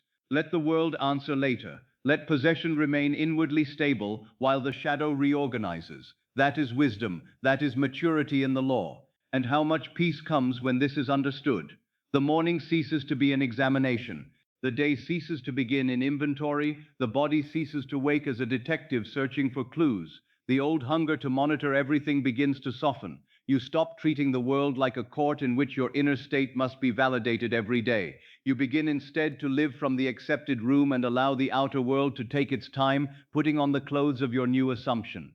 This is what I want for you. Not blindness, not denial, but continuity. The kind of continuity that lets the state deepen because it is not being interrupted every morning by anxious consultation with appearances. The kind of continuity that lets possession become more natural because it is not being challenged every hour by the old habit of measurement. So if tomorrow morning the old urge rises, do not condemn yourself. Simply recognize it. Ah, there is the old self again, wanting proof before peace. There is the old room, asking to be entered again through checking, and then gently refuse, not with force, with understanding, with a simple inward return, a quiet remembrance, a soft settling back into, no, it is already mine in consciousness. I do not need to interrogate the world. I may let it catch up. That is enough, more than enough. You do not need immediate signs. You do not need proof before peace. You do not need to know in the first waking.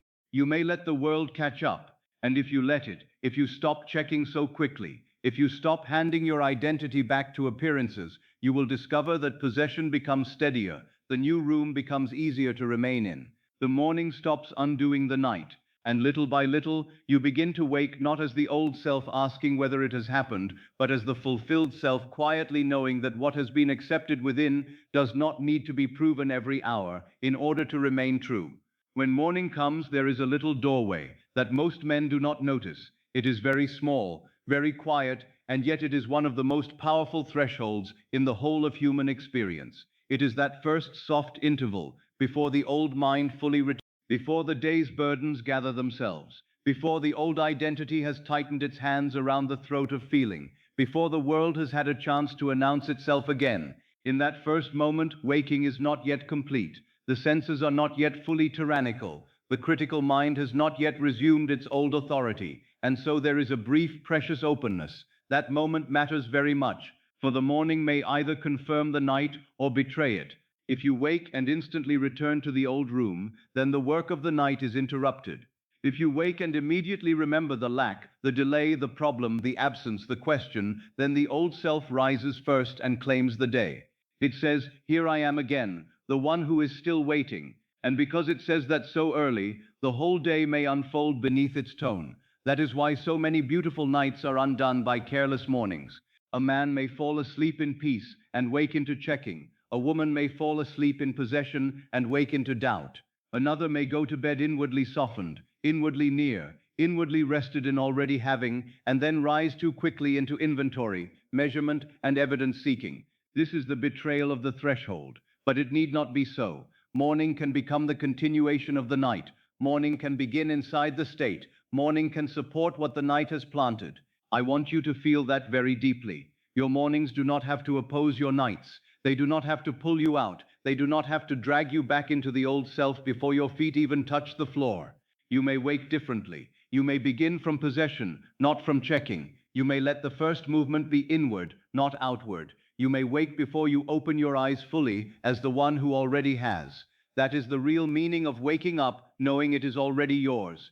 It begins before the eyes are fully open, before the body moves much, before you ask a single question, before you remember the old story. There is a softness there, a holy softness, a slight interval in which you may choose again. And what a mercy that is, because the waking self is not yet fully hardened in those first moments. The old habits are present, yes, but they have not fully put on their clothes. They are still weak, still slow, still half asleep. And in that little interval, the fulfilled state may be remembered more easily than later in the day.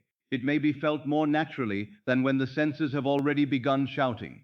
This is why I would have you treasure the first seconds of waking, not fear them, treasure them. Do not rush out of sleep like one chased. Do not leap too quickly back into the old narrative. Do not hand the morning over to appearances before the new state has spoken. Instead, remain very quiet for a moment. Let the body still be a little heavy. Let the mind still be a little soft. And inwardly remember. Remember the room in which you slept. Remember the feeling. Remember the possession. Remember the phrase. If one was used, remember not with effort, but with gentleness. It is already mine. It is done. I am already the one.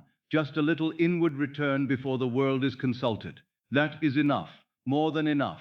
The old self wants to wake into evidence. This is the great difference. The old self says, "Let me see what is true today." The fulfilled self says, I know where I dwell. The old self wakes into inventory. The fulfilled self wakes into identity. The old self reaches immediately towards signs. The fulfilled self lets signs come later and begins from possession first. That is why I say the knowing can appear before the evidence. Yes, before the evidence. And this is not foolishness, it is law. For evidence is the world catching up. Evidence is the outer report. But knowing belongs to consciousness, and consciousness may move before the visible does. In fact, it must. So when you wake with even a slight inward sense of already having, you are not lying to yourself. You are beginning from the right end of the law. You are beginning from cause. You are allowing the first act of the day to belong to consciousness rather than to the world. And how different the day becomes when that is done. You move differently, not always dramatically, often very quietly. You breathe differently. You check less. You react less. You no longer feel that the world must explain your identity to you before breakfast. You begin from inside. That is what I want for you. Not a theatrical morning, a faithful one, a gentle one, a morning that does not rush to betray the seed. You may even find that the first feeling is not a sentence at all. It may be more like a tone, a lessening of hunger, a subtle sense that you do not need to run after anything in the first moments of waking. That too is knowing. Do not overlook it because it is quiet. The fulfilled state often speaks softly. The old self shouts, the new self rests. So let the morning be slower than habit would make it. Let the old impulse to reach for the day be delayed for a moment. Let the body remain in the afterglow of sleep just long enough to remember where it spent the night. Did it sleep in waiting, or did it sleep in possession? Did it sleep in the old room or in the new one? This remembering is very powerful. It helps continuity. It protects the state. It lets the fulfilled self come fully forward before the old world is allowed to speak too loudly. And understand this too. The purpose is not to manufacture some perfect morning every day. If you wake and the old thoughts come quickly, do not condemn yourself. That only gives the old state more. Simply return, gently, quietly, without accusation. The moment you notice you have awakened into the old story, come back, even if only for a breath, even if only for a single inward phrase, even if only for one small feeling of, no, I begin from what was accepted in the night. That return is enough. It keeps the bridge unbroken. It tells the deeper self, I have not forgotten the room. That is how mornings become allies to nights. That is how waking becomes not a fall from grace, but a continuation of inward possession. Many have never been taught this. They think waking is simply something that happens to them. But waking, like sleep, may be entered with more awareness. It may be given a tone. It may be allowed to begin in the fulfilled state. And if that is done again and again, even imperfectly, then eventually something lovely begins to happen. The old morning self loses strength. The fulfilled morning self arrives sooner. The first feeling of the day is less often lack and more often quiet, knowing. And then you begin to understand the title, not as a promise of outer spectacle, but as a lawful inward sequence. Hear this while you sleep, and wake up knowing it is already yours. Yes, because the night impresses the state, because sleep carries it deeper, because morning may awaken from that same room, because knowing does not have to wait for evidence, because possession begins inwardly, and the day may begin from there too. So tonight, as you continue to drift closer to sleep, let this future morning be gently prepared in you. Do not worry about how it will feel. Do not demand that it be perfect. Simply let the possibility enter you now, that when the morning comes, you need not abandon the state. You may wake inside it. You may let your first awareness belong to the fulfilled self. You may allow the knowing to come before the proof. You may let the world speak later. Your mornings can support your nights. You can wake inside the state. The knowing may come before the evidence. Let those truths settle in you now, very softly. Let them become part of the room in which you are falling asleep. And if they do, then the morning when it comes may find you less like the old self who asks, and more like the fulfilled self who already knows. Now let me take you into one of the gentlest and most important truths of all. The real sign that the state is taking root is not that it becomes more dramatic, but that it becomes more natural. Many who first hear these teachings imagine that if the thing were truly becoming theirs, they would feel some great spiritual excitement, some continual uplift, some constant thrill of certainty. They expect fireworks. They expect emotional intensity. They expect the fulfilled desire to feel extraordinary every time they touch it. But that is not usually how the deeper work reveals itself. Naturalness is greater than intensity. It is one of the great secrets, for what is truly yours does not keep astonishing you forever. It begins rather to feel familiar. It begins to feel possible, then appropriate, then simple, then in a way so quiet that the mind may almost miss it. It begins to feel normal, and that normality is. The world trains men to think that what matters must always feel dramatic. But the subconscious does not respond most deeply to drama. It responds to what feels natural. It responds to what seems like home. It responds to what the deeper self is no longer resisting. And so when the desire fulfilled begins to lose some of its distance, some of its spectacle, some of its emotional charge, do not think that it is weakening. It may in fact be sinking more deeply than ever before. This is why I say to you, do not worship intensity. Intensity may come at first. The first glimpse of the fulfilled state may bring tears, or relief, or wonder, or a sense of spiritual enlargement. That is all right. But if the state is truly being accepted, it will gradually grow quieter. It will feel less like a marvel and more like an inward fact. It will stop feeling so far away. It will stop feeling so foreign. It will begin to feel like something that. And that change from distance into familiarity is one of the clearest signs that the new room is becoming home. Notice the emotional tone of a desire that is truly being accepted. There is less hunger. Hunger belongs to separation. Hunger belongs to not yet. Hunger belongs to standing outside the door. But when a desire begins to feel truly owned inwardly, the hunger softens. One does not stop caring. One stops grasping. That is very different. The heart is no longer leaning so far forward. The body is no longer pleading in secret. Something in you begins to sit down. There is less urgency too. The old self always feels time pressing. It feels the need to make something happen, to monitor, to check, to hurry, to force, to watch for proof. But the state that is truly becoming natural does not feel so rushed. It does not feel the same inner emergency. It is not always saying, when. It becomes calmer because it no longer feels excluded in the same way. There is less drama. This is very important. Drama belongs to the old self far more than many realize. The old self is fascinated by the problem. It keeps circling the desire, exaggerating the distance, revisiting the difficulty, trying to sustain the feeling of importance through emotional intensity. But the fulfilled self is often quieter than that. The fulfilled self does not need to make a spectacle. It simply lives from it. And then there is more peace, more softness, more of course. That simple phrase carries tremendous meaning. Of course it is mine inwardly. Of course I may rest before I see. Of course I need not keep proving my right to feel it. Of course I may let the thing come nearer. That tone is not loud, but it is powerful. It means the subconscious is beginning to stop arguing. It means the fulfilled desire is no longer being treated as something unnatural, exaggerated, improbable, or reserved for another kind of person. It means resistance is loosening. It means the room is becoming livable. This is where we touch what I have called the Sabbath.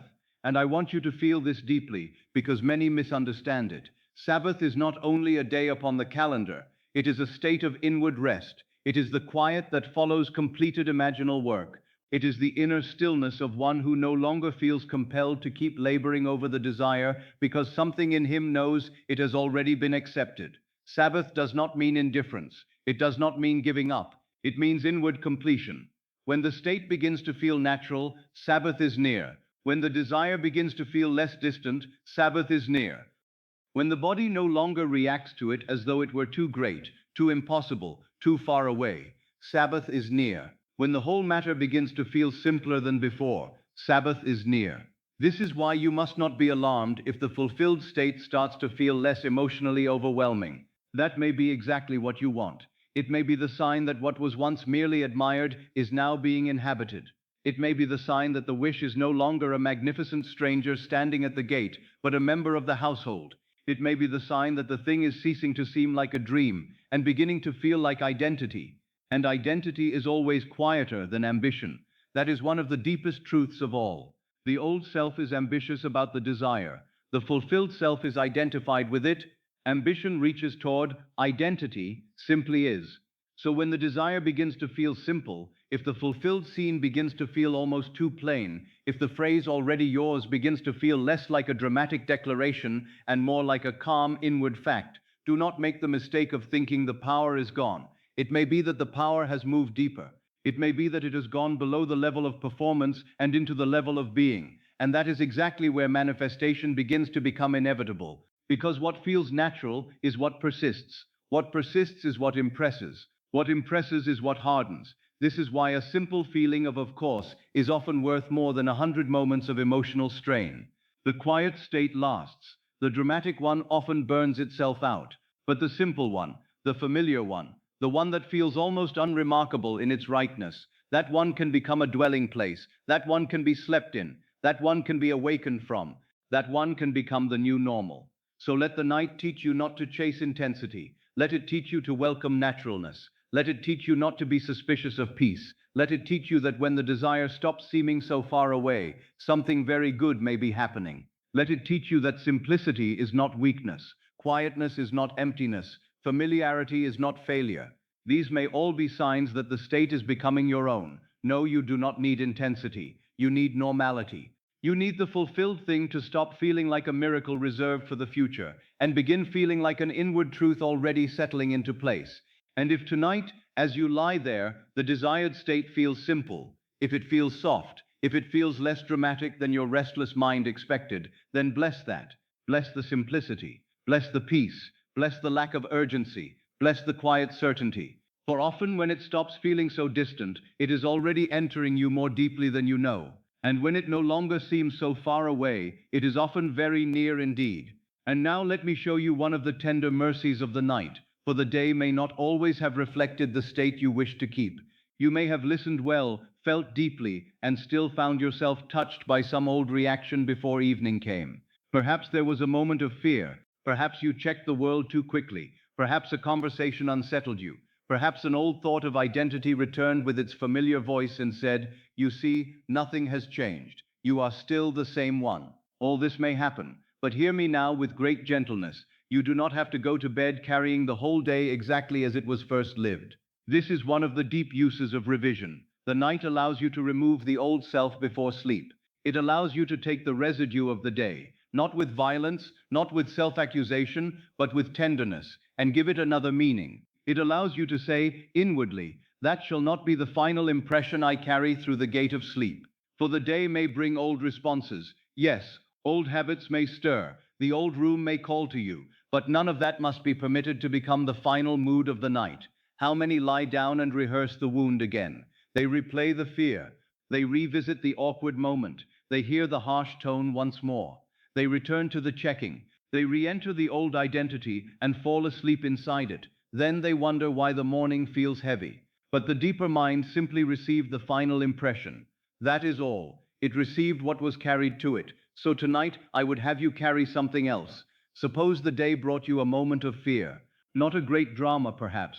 Just a moment. A tightening in the body. A little rush of old panic. A sudden thought that what you desire is still far away. Very well. Do not lie down inside that tightening. Take the moment gently into imagination now, and see it again, but differently. See the same hour, the same place if you like, but let the fulfilled self remain. Let the body stay softer. Let the breath stay easier. Let the old fear fail to take the throne. Feel yourself in that same moment, but now as one who already knows inwardly that it is already yours. Or perhaps the old habit of checking appeared. Perhaps you looked too quickly toward the world. Perhaps you searched the outer scene for evidence. Perhaps the old question rose, has it happened yet? Very well. That too need not be the final version. Revise it. See yourself waking differently. See yourself pausing before the old reflex can rush in. Feel yourself remaining for one quiet moment in possession before turning toward the day. Imagine yourself not checking, but remembering. Not measuring, but resting. Let the revised scene become simple and believable. Let it say, without noise, I did not leave the state. Or perhaps it was a conversation, a word spoken by another, a tone, a silence, an expression that stirred the old self. Maybe it made you feel overlooked, delayed, not chosen, not secure. Take that scene now, very softly, and let it play another way. Hear the words changed if they need to change. Hear the tone soften, or perhaps even more powerfully. Let the words remain, but let your inner reaction be different. Let the fulfilled self hear them without losing its home. Let the room within remain undisturbed. That too is revision. The outer phrase may matter less than the inner meaning you accepted from it. And then there are the old thoughts of identity. These are sometimes the deepest to revise because they sound so familiar. I am still waiting. I am always late. I am never the one. I am the one for whom it takes so long. If one of these old sentences return today, do not sleep beneath it.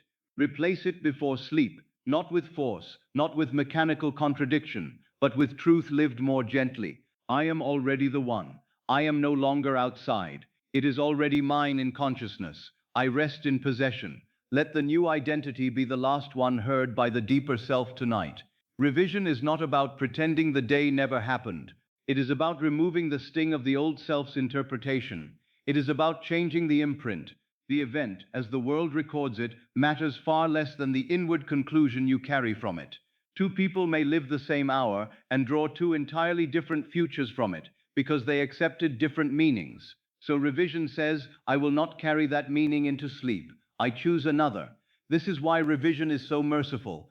You do not have to be perfect during the day in order to continue in the law. You do not have to fear every drift as though it ruined the whole thing. You do not have to worship mistakes. You may revise them, you may soften them. You may take what felt like failure and make it part of your faithfulness. The day need not end exactly where it seemed to go wrong. And this matters greatly because sleep deepens what it receives. If you revise before sleep, you are not merely comforting yourself.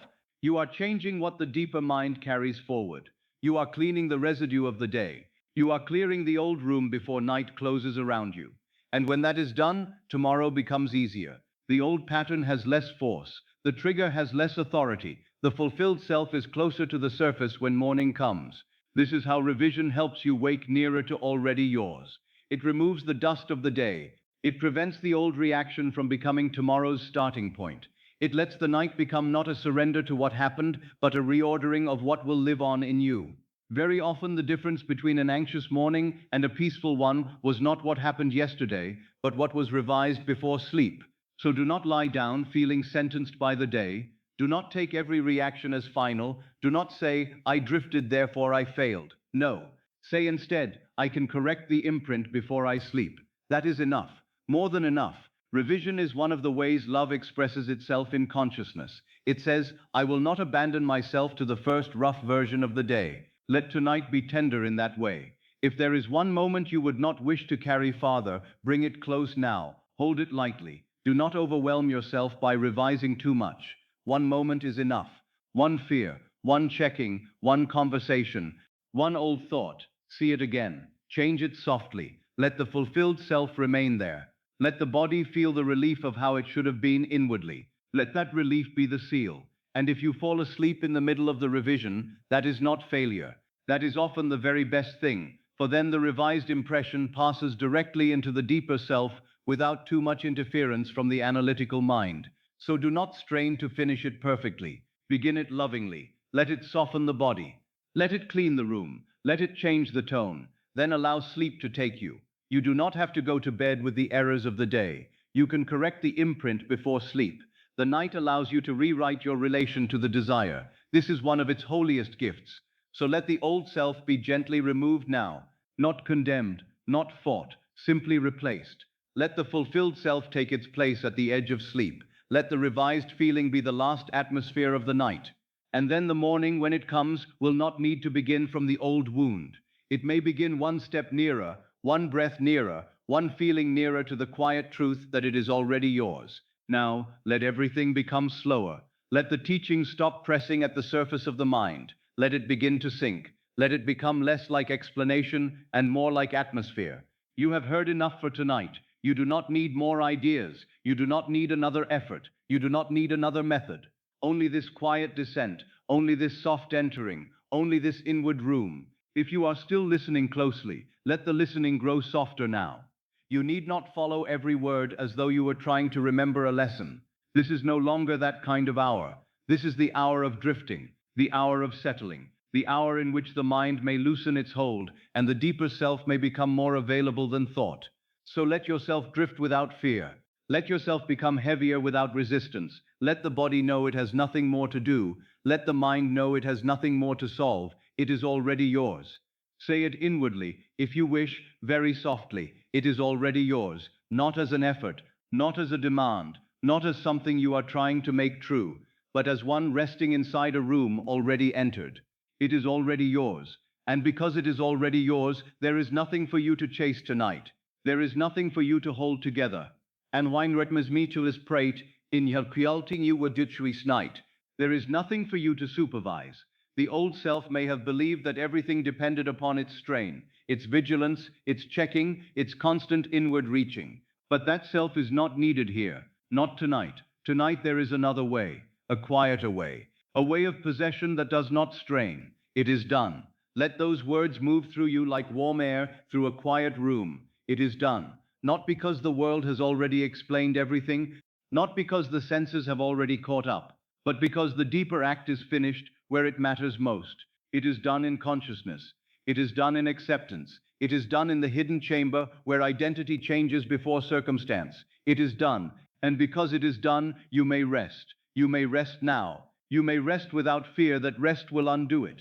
You may rest without the old superstition that tension keeps things alive. You may rest because rest belongs to one who already possesses. Rest now, rest now, rest now. Feel how the body likes that. Feel how the shoulders like that. Feel how the breath becomes a little kinder under those words. Rest now. There is something very beautiful about no longer needing to push against the world in order to feel real. There is something so merciful in letting the state carry you rather than trying to carry the state. Let that happen now. Let the fulfilled state become the bed beneath the mind. Let it become the room around your breathing. Let it become the quiet inward house in which nothing is missing and nothing must be reached for. I am already the one. Let that not be a statement to force belief. Let it be a remembrance. I am already the one no longer outside, the one no longer waiting at the edge, the one no longer asking the outer world for permission to feel included, the one no longer defined by the old delay. I am already the one. And if the old self whispers something different, let it whisper. You need not argue with it tonight. You need not hold a debate in the dark. The old voice may fade like the last sound of the day fading down a long road. You do not need to follow it. You do not need to answer it. You have another room now, another bed, another inner place in which to lie down. I do not need to check. Let that be a relief. I do not need to check. I do not need to turn toward the world for proof. I do not need to interrogate the mirror. I do not need to inspect the bridge while it forms. I do not need to ask the morning to validate the night. I do not need to check. There is such gentleness in that freedom. The checking self is tired. The measuring self is tired. The waiting self is tired. Let them all grow quiet now. They are not needed here. You are not required to watch over what the law already knows how to do. You are not required to stare at the soil in order to make the seed grow. You are not required to lean over the valley and demand the echo return more quickly. I do not need to check. Let those words release the hands. Let them soften the face. Let them smooth the mind. Now let the room grow even more inward. Imagine nothing complicated. Only feel that you are in a room where it is already settled. A room where the matter no longer stands unresolved in the center. A room where the old urgency cannot enter so easily. A room with dim, quiet air. A room where your breathing belongs. A room where the fulfilled self is not a visitor. A room that already knows your name. A room that is not outside you, but within you. A room made of acceptance. A room made of being. A room in which you no longer have to become. You only rest. I sleep in possession. Let that be very soft. I sleep in possession. Let that be very soft. I sleep in possession. Not in hope, not in lack, not in the old story, not in emotional hunger. I sleep in possession. Possession not as something gripped in the hand, but as something admitted into being. Possession as atmosphere. Possession as inward climate. Possession as the way the body loosens when it no longer feels exiled from its good. I sleep in possession. Feel how naturally those words may lie down inside you. They do not ask you to do anything. They ask only that you let yourself sink. And perhaps that is all you have needed for a very long time. Not another demand, not another burden, not another spiritual effort. Only permission to sink, permission to lie down in the fulfilled state, permission to stop standing at the threshold, permission to be carried. The room is here. The room is quiet. The room is yours, and it is already yours. Let the phrase move again through the room. It is already yours. It is done. I am already the one. I do not need to check. I sleep in possession. Let those phrases begin to blur into one another. Let them lose their edges and become atmosphere. Let those phrases begin to blur into one another. Let them lose their edges and become atmosphere, like a lullaby half heard in childhood, like a remembered kindness, like a light burning low in a familiar house. You do not have to say them sharply. You do not have to keep them bright. You do not have to hold them. Let them hold you. And now let the fulfilled state become even more like a bed. Not a picture, not a concept, a bed. A place of support. A place where the whole weight of you may sink. A place where the back no longer needs to remain tense. A place where the heart no longer needs to remain vigilant. A place where the mind no longer needs to remain on guard. A place where the deeper self may say, yes, here I rest, here I remain, here I do not have to reach, here I do not have to explain, here I do not have to earn, here I sleep. And if some little thought comes saying, but what about tomorrow? Let tomorrow wait outside the room. Tomorrow will come in its own hour. Tomorrow does not need your management tonight. The fulfilled state is enough for now. This room is enough for now. This breathing is enough for now. This soft possession is enough for now. Nothing more is required. Nothing more is missing. Nothing more must be added before you may let go. It is already yours. Again, it is already yours. No hurry, no pressure, no proof demanded. Only the inward fact, only the quiet claim, only the soft belonging. It is already yours. And because it is already yours, it is done. And because it is done, I am already the one. And because I am already the one, I do not need to check. And because I do not need to check, I sleep in possession. And because I sleep in possession, I wake from the fulfilled state. Let that last one come very gently now. I wake from the fulfilled state. Not I try to wake into it. Not I search for it in the morning. I wake from it. As one wakes from a room in which one has slept. As one wakes from an atmosphere that has surrounded the night. As one wakes from a house one did not have to build during sleep, only inhabited. I wake from the fulfilled state. Feel what that means. It means the morning need not begin in hunger. It means the first breath of the day need not belong to the old self. It means the old checking habit need not claim the threshold. It means that what carries you into sleep may greet you upon waking. I wake from the fulfilled state. Let that become a calm promise, not a forceful one, a natural one, a quiet one, a truth that begins in the night. And now let everything become even softer. Let the phrases shorten. It is already yours. It is done. Already the one. No checking. Sleep in possession. Wake fulfilled. Again, more slowly. Already yours. Done. Already the one. No checking. Sleep in possession. Wake fulfilled. Let the words now become more like feeling than thought. Already yours. A soft chest. Done. A quiet breath. Already the one. A settled heart. No checking. A relaxed face. Sleep in possession. A heavy body. Wake fulfilled. A gentle morning. Very good. Now do even less. Let the words come farther apart. Let there be more silence between them. Let the silence do its work. It is already yours. Silence. It is done. Silence. I am already the one. Silence. I do not need to check. Silence. I sleep in possession. Silence. I wake from the fulfilled state. And now again, even softer. Already yours. Done. Already the one. No checking. Sleep in possession. Wake fulfilled. If the mind wants to wander, let it wander softly inside the room. If sleep wants to come, let it come. If the phrases fade and only the feeling remains, that is good. If the feeling fades and only the softness remains, that too is good. Nothing is being lost. The room remains. The state remains. You remain.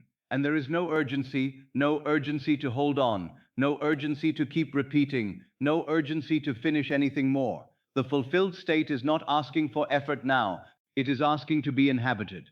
And you are already there, already in the room, already in the bed, already inside the atmosphere of possession, already inside the deeper yes. The night can carry the rest. The law can carry the rest. Sleep can carry the rest. You do not need to do anything else. Nothing more, nothing at all. Only remain, only sink, only rest, only let the new room become quieter and more real than the old one. And if you feel yourself going deeper now, heavier now, farther from effort now, let that happen. Do not resist it. Do not ask whether you are doing it right. There is no right beyond this softness. There is no success beyond this quiet remaining. There is no greater act tonight than allowing the fulfilled state to be the room in which you disappear into sleep. Already yours. Done, already the one. No checking. Sleep in possession. Wake fulfilled. Let that be enough. More than enough. Let it become the last little current beneath thought. Let it become the final hush. Let it become the bed beneath the mind. And let yourself drift there, very gently, as one who no longer needs to seek what has already been inwardly received. Now let everything become even softer, even slower, even simpler. There is nothing more to explain, nothing more to build, nothing more to carry. The night has already opened, the state has already been entered, the deeper self has already heard enough. So let all remaining effort dissolve now. Let the mind stop reaching for the next idea. Let the body stop waiting for one more instruction. Let there be only this gentle tapering, this quiet drifting, this inward settling into certainty. It is already yours. Very softly now, it is already yours. Not because the world has shouted it, not because the senses have finished their report, not because tomorrow has already displayed it in full, but because consciousness has accepted it, because the inner claim has been made, because the door has opened, because you have stopped standing outside. It is already yours. Let those words become less like thought and more like rest. It is already yours. And because it is already yours, it is done. There is such mercy in that phrase when rightly felt. It is done. Nothing more needs to be forced. Nothing more needs to be pushed. Nothing more needs to be kept alive through strain. The old self believed that tension meant power, that vigilance meant faith, that constant mental effort meant devotion. But none of that is needed now. The deeper act is done. The seed has been planted. The room has received you. The fulfilled self has come forward. It is done. You are home. Feel the sweetness of that. You are home. Not visiting, not standing at the threshold, not borrowing the state for a little while before returning to the old house. Home. Home in the fulfilled state. Home in possession. Home in the room where the desire no longer feels foreign. Home where the old hunger cannot rule in the same way. Home where the body may rest because it no longer needs to plead. You are home. And because you are home, you do not need to wander. You do not need to ask the world whether you may remain. You do not need to keep returning to the old room for comparison. You do not need to test the law through anxious checking. You are home. Rest now. Rest now. Rest now. Rest now. Not tomorrow. Not after proof. Not after one more sign.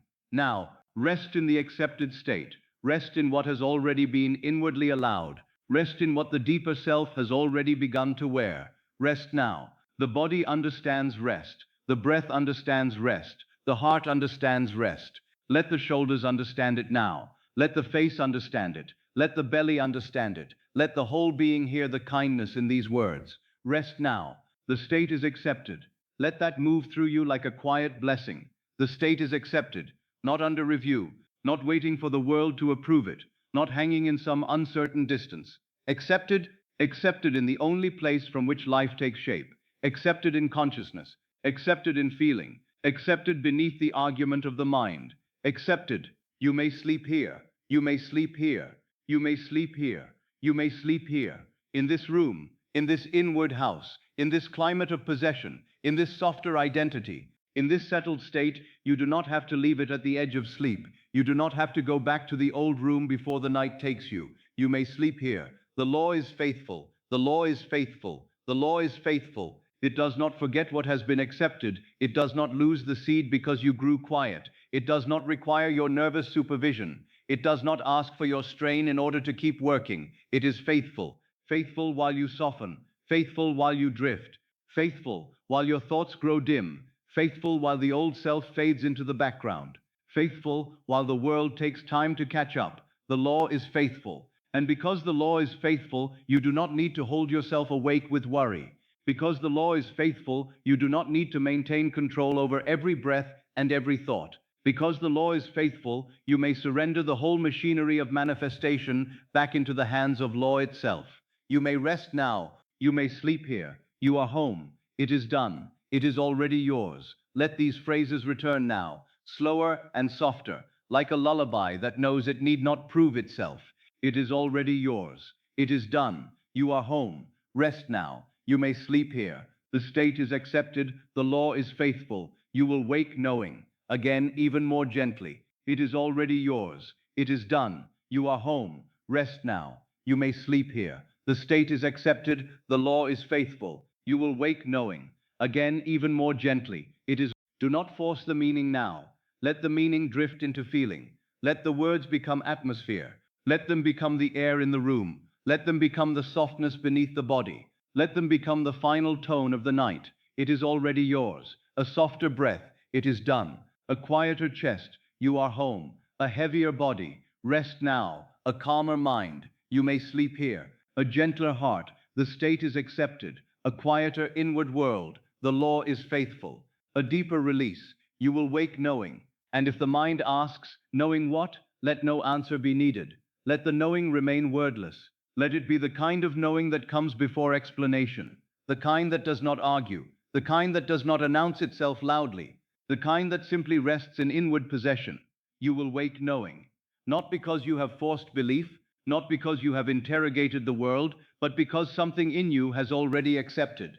Something in you has already lain down in the right room. Something in you has already stopped asking to be let in. You will wake knowing, knowing softly, knowing naturally, knowing naturally, knowing from within, knowing before the evidence speaks loudly, knowing because the state has become the bed of the night. Let that be enough, more than enough. Now let the phrases become fewer. It is already yours. It is done. You are home. Rest now. Sleep here. Faithful law. Wake knowing. Again, already yours. Done. Home. Rest. Sleep here. Faithful law. Wake knowing. Again, very softly now. Yours. Done. Home. Rest. Sleep. Faithful. Knowing. And now let even that begin to dissolve. No pressure. No more effort. No more reaching. No more checking. No more trying to become. Only sleeping inside what has already been accepted. Only drifting inside the room. Only being held. Only disappearing gently into certainty. The room remains. The state remains. The law remains. You remain. And everything unnecessary may fall away now. If thoughts pass, let them pass. If words blur, let them blur. If the mind loosens its grasp, let it loosen. Nothing is being lost. Nothing is slipping away. The state is already deeper than the surface mind now. The room is already around you. The bed is already beneath you. The fulfilled self is already nearer than the old one. So let the night take the rest. Let sleep take the rest. Let the law take the rest. There is nothing left to do. Only this. It is already yours. It is done. You are home. Rest now. You may sleep here. The state is accepted. The law is faithful. You will wake knowing, and now quieter still, already yours. Done. Home, rest, sleep. Accepted, faithful, knowing. Let that fade into the softness. Let that sink below words. Let that become the final hush of the night, and sleep there.